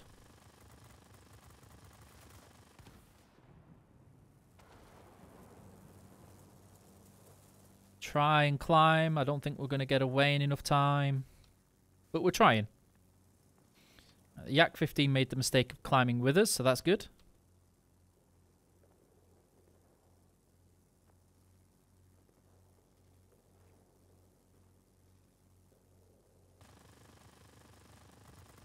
Need to stop looking at chat so much and focus on the game. And what you need to do is make sure you don't turn with him. Right, then a lot of people would fall into the trap of turning with the enemy aircraft, and that would have been your absolute doom.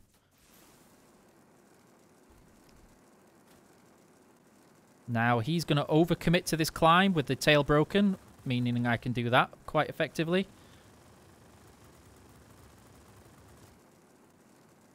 My engine broken is not good news for me, so I have to be quite careful in how I do this. I'm going to want to try and stall almost. Nah, not enough time. Two Spitfires is pretty bad.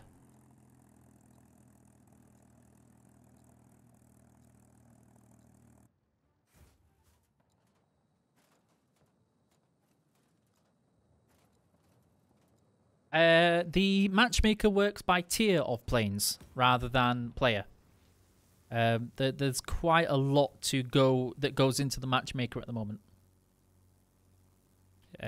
You will or you should be matched equal plane for plane type unless there is an event such as the bomber escort mode, which of course is asymmetrical by nature, and one team will have bombers and ground attackers and one team will not.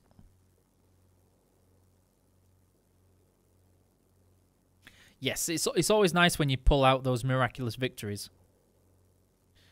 I'm making a mistake, a huge one right now, by jumping into this fight at this altitude. I actually should be trying to engage at a much higher altitude. And my flight mate's going out in exotic style.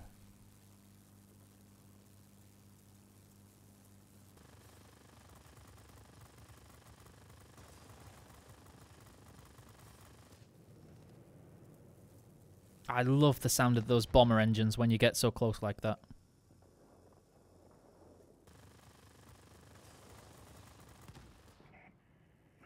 I'm not sure what it is, but I've lost too much energy catching up to those bombers to be able to fight this too much longer. I don't have the Yak 3T on this account, Darklaw.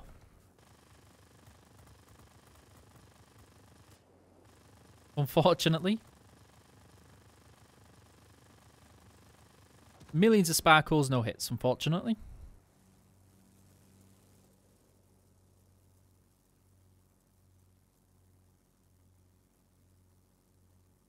Again, the thing is that the matchmaker's gone through a lot of changes, so even NA, the matchmaker will behave differently to how it used to because of the timing limit for finding games, and you can now have PvE games, whereas before you would be forced into a PvP game one way or another, even if you were mismatched.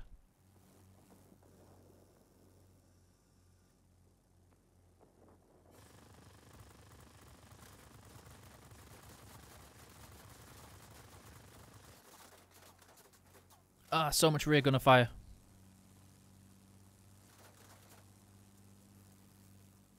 I'm not going to be able to take out enough of these bombers in enough time.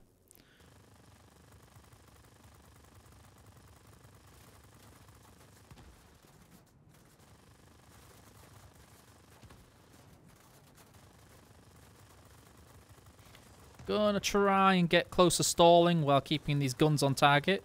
I think we should be able to let one bomber through and we might be okay.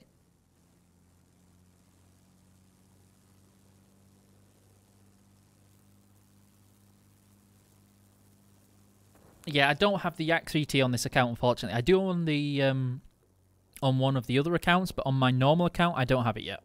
I'm working on it.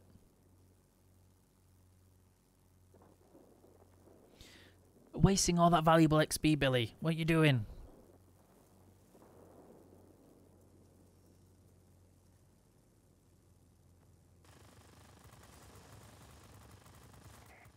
Be advised, a line of thunderstorms is approaching. We'll soon be unable to provide support. Do you copy? Over. This should be the last bomber wave that I need to worry about before I need to bail. I have got very few capture points for this game by killing these bombers. Hopefully I got a fair amount for my initial stages of fighting over sectors, but we'll see.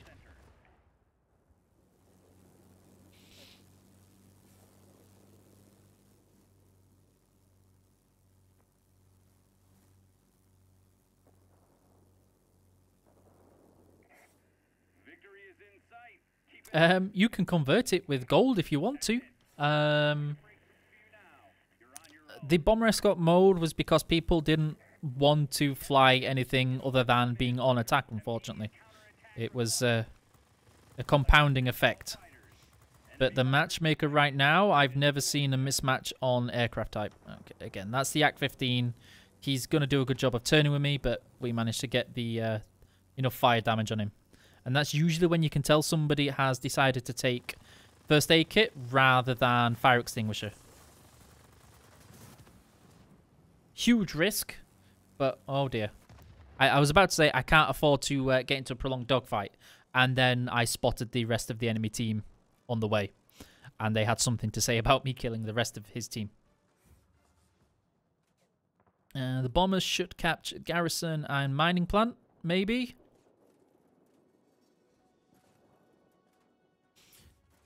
Well, that's being on defense, Van, as I was mentioning earlier, defending was actually really easy if you focused on the objective, which was taking out bombers.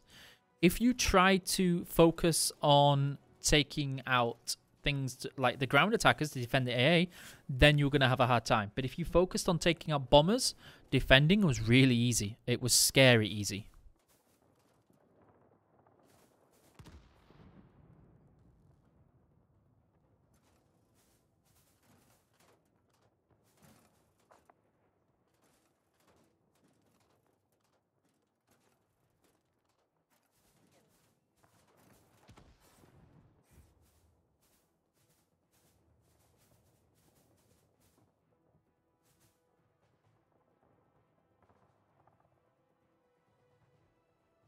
You see, the thing is, Van, is when you're the only person shooting down bombers, you're gonna get outnumbered. But if you have two people going after bombers, you do so much damage to those bombers that so few can get through. You can usually spawn 2 to 3 times if you start attacking bombers as soon as they spawn. You can spawn 2 to 3 times, and only 1 or 2 bombers should get through.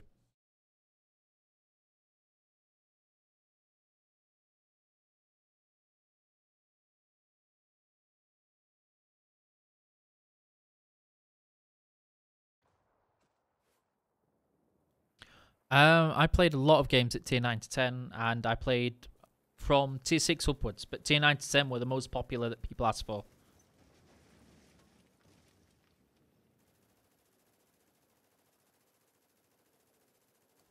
Yep, so the thing is that, of course, with the bots, they will tend to fly around. But if you can get into a flight, just have two people. 2 people alone would make defending so much easier. What was the next one? P51H, and then you requested something. Ban? I can't remember what it was. Just checking chat to catch up.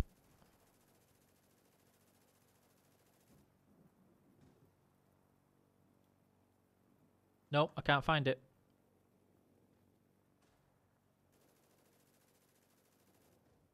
Sorry guys, I'm just catching up on chat that I missed and the plane requests.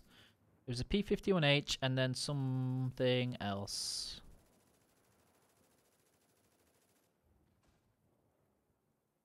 It wasn't the Yak 3T.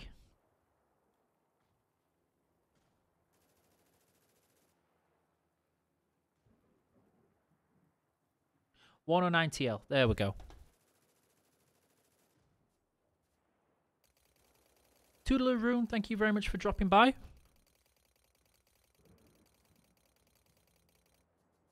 Nope, gotta keep going.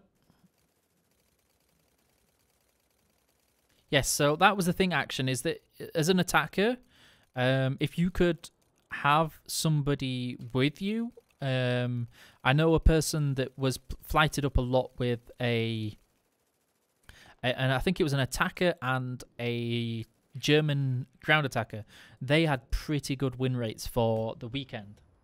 But at the same time, if you had a flight of people in F-94s, for instance, the F-94s would win.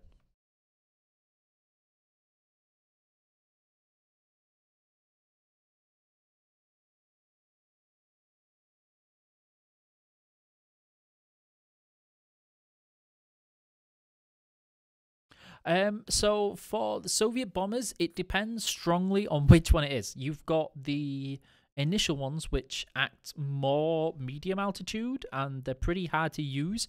You can use them slightly dive bomberish style to improve your accuracy, but they are pretty difficult to get through because there are so many things now that know how to deal with them. But the tier 5 and tier 6, I would focus on actually using them as dive bombers more than traditional bombers.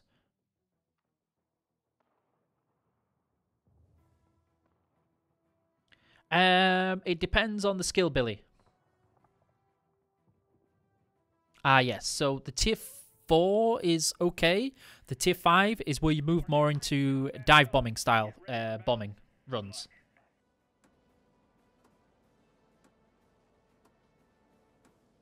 Right, let's see if we can't pick up. I'm not a personal fan of this aircraft. It's a good aircraft, but I don't like too many aircraft with mixed calibers like this one.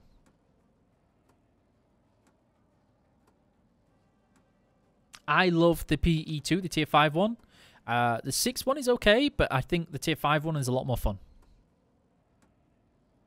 They are absolutely, but they are a lot of fun at ground, dive bombing ground targets rather than traditional bombing style.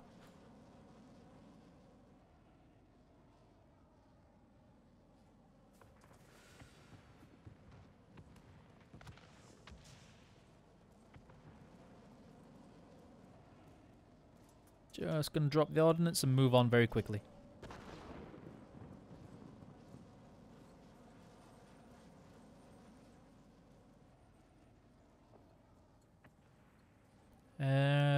Yeah, some people do that. I'm not a huge fan, again, of dogfighting heavies, of bombers. I know you can do it with the PE2s, but I think you should mostly focus it on as a defensive kind of style of when to do it rather than purposefully looking for the fight. Might be able to fall in behind him. We'll see if he's turning.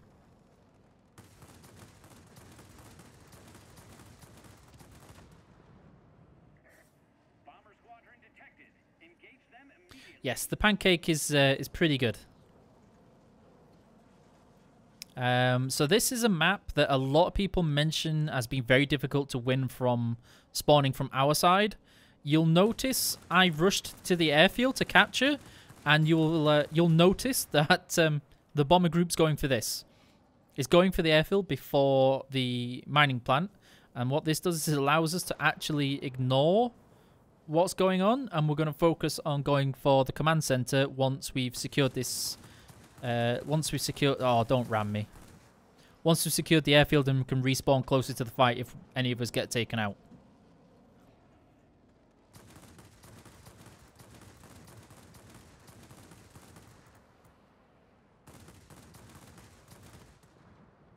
Let's quickly get to the next sector. Russian heavy fighters, again, there are other aircraft between what we have now and those.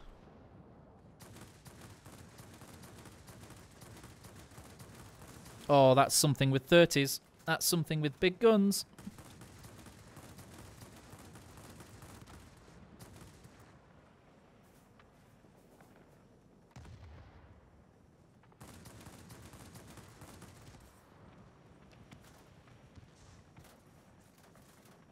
It's getting painful. It's getting very painful.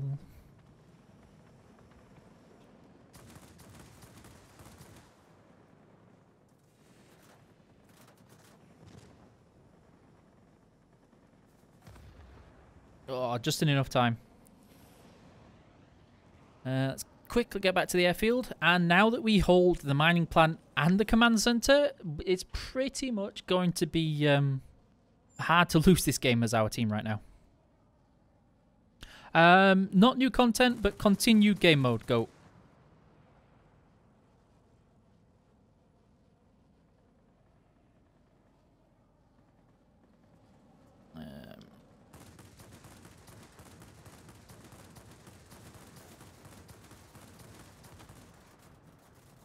I'm not sure what it is that's behind us, but it doesn't like us. Just in case it was close enough to bomb trap him, but I don't think it was. I want to try and die outside of the sector of... There we go. So now if I get shot down, it's not the end of the world.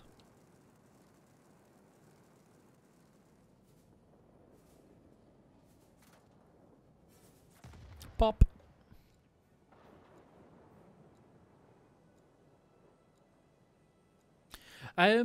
Well, there are a lot of other aircraft that were introduced, such as the Yak line continuation until the I-15, and the BVPs were the most recent until the bomber lines being introduced. Stay Now we're over the airfield. We've got all our hit points back. We can be a little bit more adventurous again in the fights that we pick.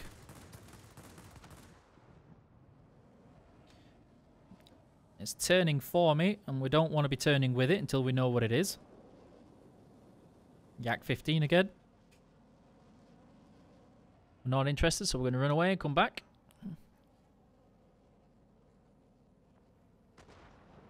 There's that one. I think my team should be able to deal with this, but I am worried that it's taking so long. Oh, no, there we go. The enemy's going to be capturing that command center soon. I'm going to make a slow, leisurely pace across there.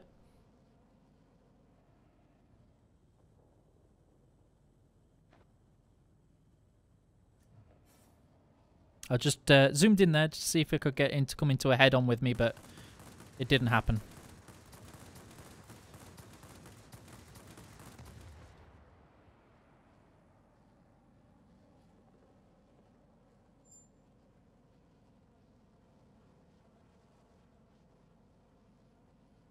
Well, you say that, Skodik, but I was 1v2. One of them was an attacker, one of them was the 1092, and I won. Oh. Ah, close. It was close. Keep it up. Victory is almost ours. You can tell the enemy team has finished the command center because they're all suddenly turning up.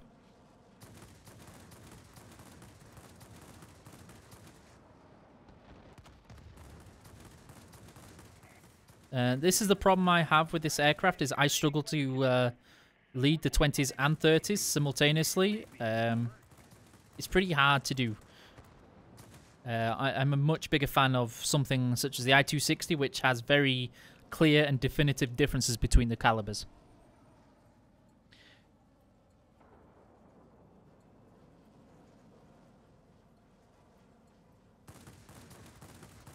The only reason I'm going for the bombs now instead of the command center is purely because I know we're going to win this. We're going to be very short to winning this. It's going to be very quickly.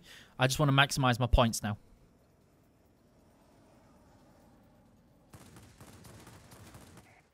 I'm proud of you. Let's have a look. Yeah, so it's an okay plane. I just have I have preferences. I have other aircraft I prefer to play.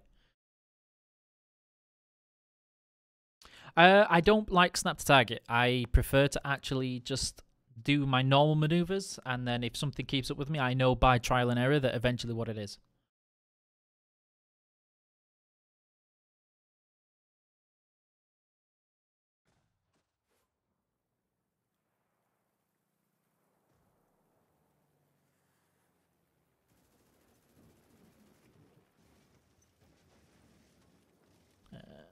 Facebook chat is still there. Okay, I have time for a very quick game, so it's going to need to be something lower tier rather than higher tier. I'm not sure how much have we made progress on the capture points. We're getting there. We are getting there. I'm trying to think of what type 224. Okay. So that's tier 3 Angel. Oh, the 410? Okay, I'll play the 410 if that was earlier. I didn't see it, sorry. The 410 is pretty much... It lacks grace, it lacks finesse, but it has insane amount of firepower, and it does straight lines very, very well.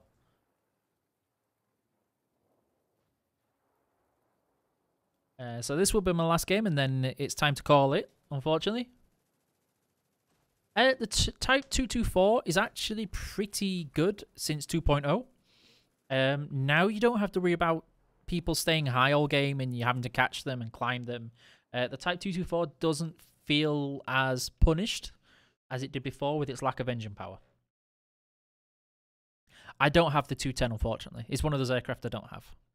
I believe once I've got the 2 operational orders done, I'm down to 6 aircraft in the game I don't own. Nope, not specialized. There are a few aircraft I have specialized in this game. You see, XR, the downside is going to be when I do get it, and then I'm going to say nerd tiddly nerner.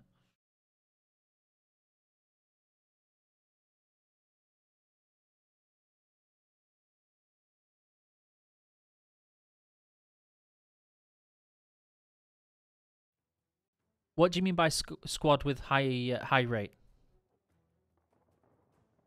I know Angry Chili Action. He plays more frequently than I do these days, unfortunately. If I remember correctly, he used to tune in when I used to stream more than anything else. But of course, now that I work at Wargaming and I spend a lot of time fixing issues on Discord, social media, and everything else, I don't have a lot of time to look at the game too much.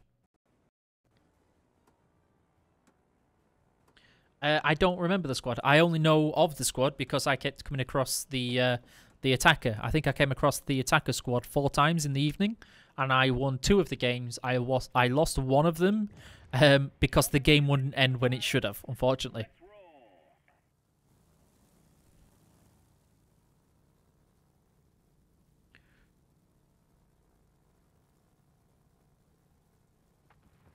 You see, Hawkan, the key thing is you need to actually promise to follow the rules. So there you saw the firepower I was talking about. It's not very graceful, it doesn't turn very well, but it's extremely fast, and the firepower is nuts.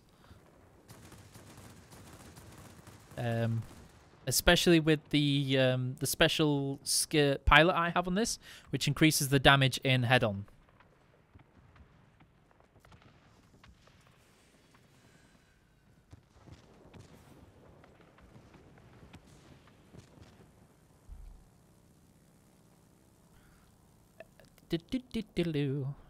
Hopefully this person isn't going to turn at us. I think this is an easy target right now, but you never know. I've done this before where I make it look like an easy target. You wait until you're behind the enemy team, and then you turn around and shoot everybody.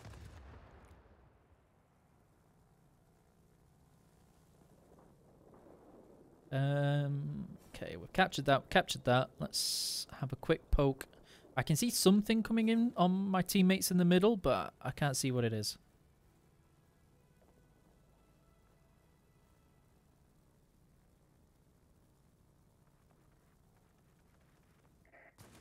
I always take rockets on aircraft like such as this, because when I played, when in pre 2.0, when we used to play tournaments and competition games, etc., rockets were a vital part of being able to dictate the engagement and dictate the game very early on.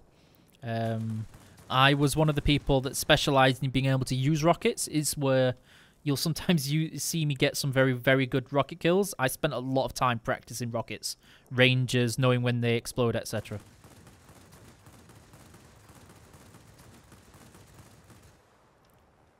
My record, I think, in one of the games was 3 kills on the in the head-on. So 3 of the 5 enemies I killed with rockets in the first initial engagement. As you can imagine, that pretty much sealed us the victory.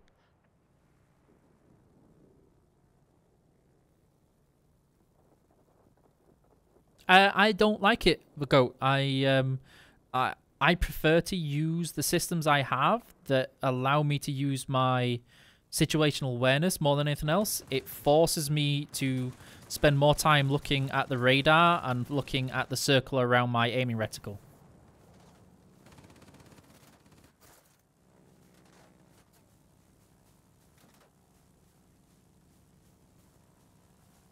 Should be enough now to let him stall. But we need to make sure there's nothing else climbing for us first.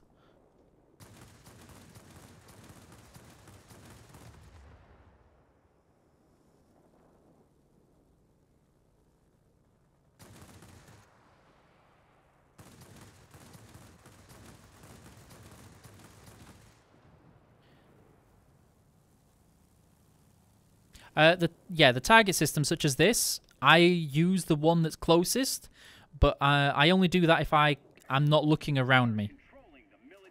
I use that to see roughly the ranges on targets around me and then looking at the radar. I was trying to go below him, but he had the same idea and decided he was going to dive down as well, which was unfortunate.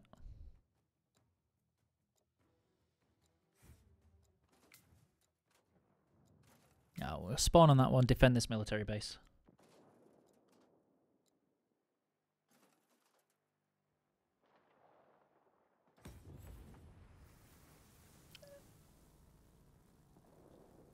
Yes. Usually when I actively try and do the ram, I will shout committed. But I was hoping the person was going to stay where they were, and I was going to dive under them, but the person thought I was going to pull up, so they pushed down on the nose. It's one of those unfortunate things where a person doesn't do what you're expecting. Okay, so that hurt. I'm assuming that was the ground attacker with a large caliber cannon on the nose. Which was rude.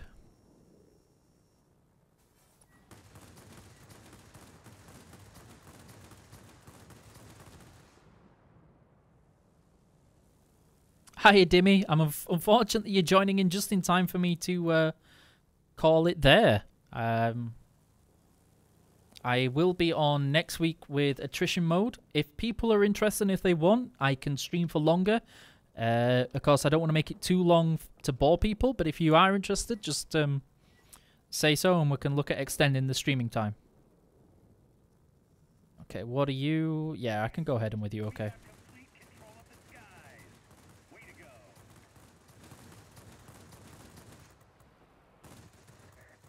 Keep it up. Victory is almost ours.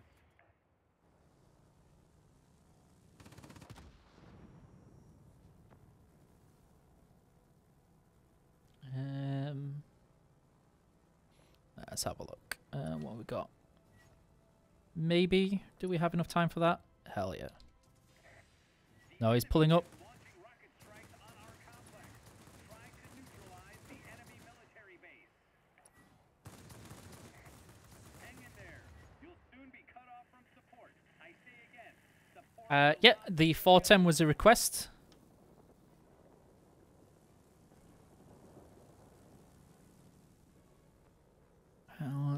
I know, I need to get a little bit closer for this to work. Should be there.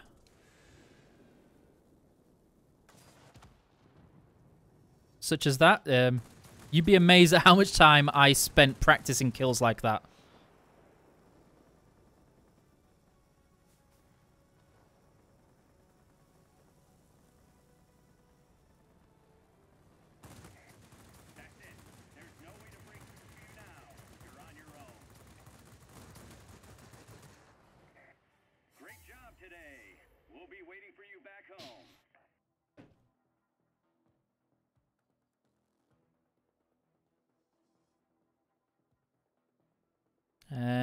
Nice game to end the night on so far. Oh, breaking the chair. I'm just going to be heading into this camera. I want to thank Angel for the games. Thank you very much for tuning in. Thank you for joining in chat. Thank you for sticking with us. Very much appreciated the playing requests. If you've got any feedback or things you'd like to see in the stream next week, drop on the World of Warplanes Discord. Mention it there, request things. If you want a longer time in the stream period, by all means suggest it and we'll see what we can get on there. And yeah, I'm just going to have a quick check on the chat rolling by, but I want to say thank you again. The person helping with the stream is working on the auto mod. It is by default pretty strict, so we'll see what's happening there.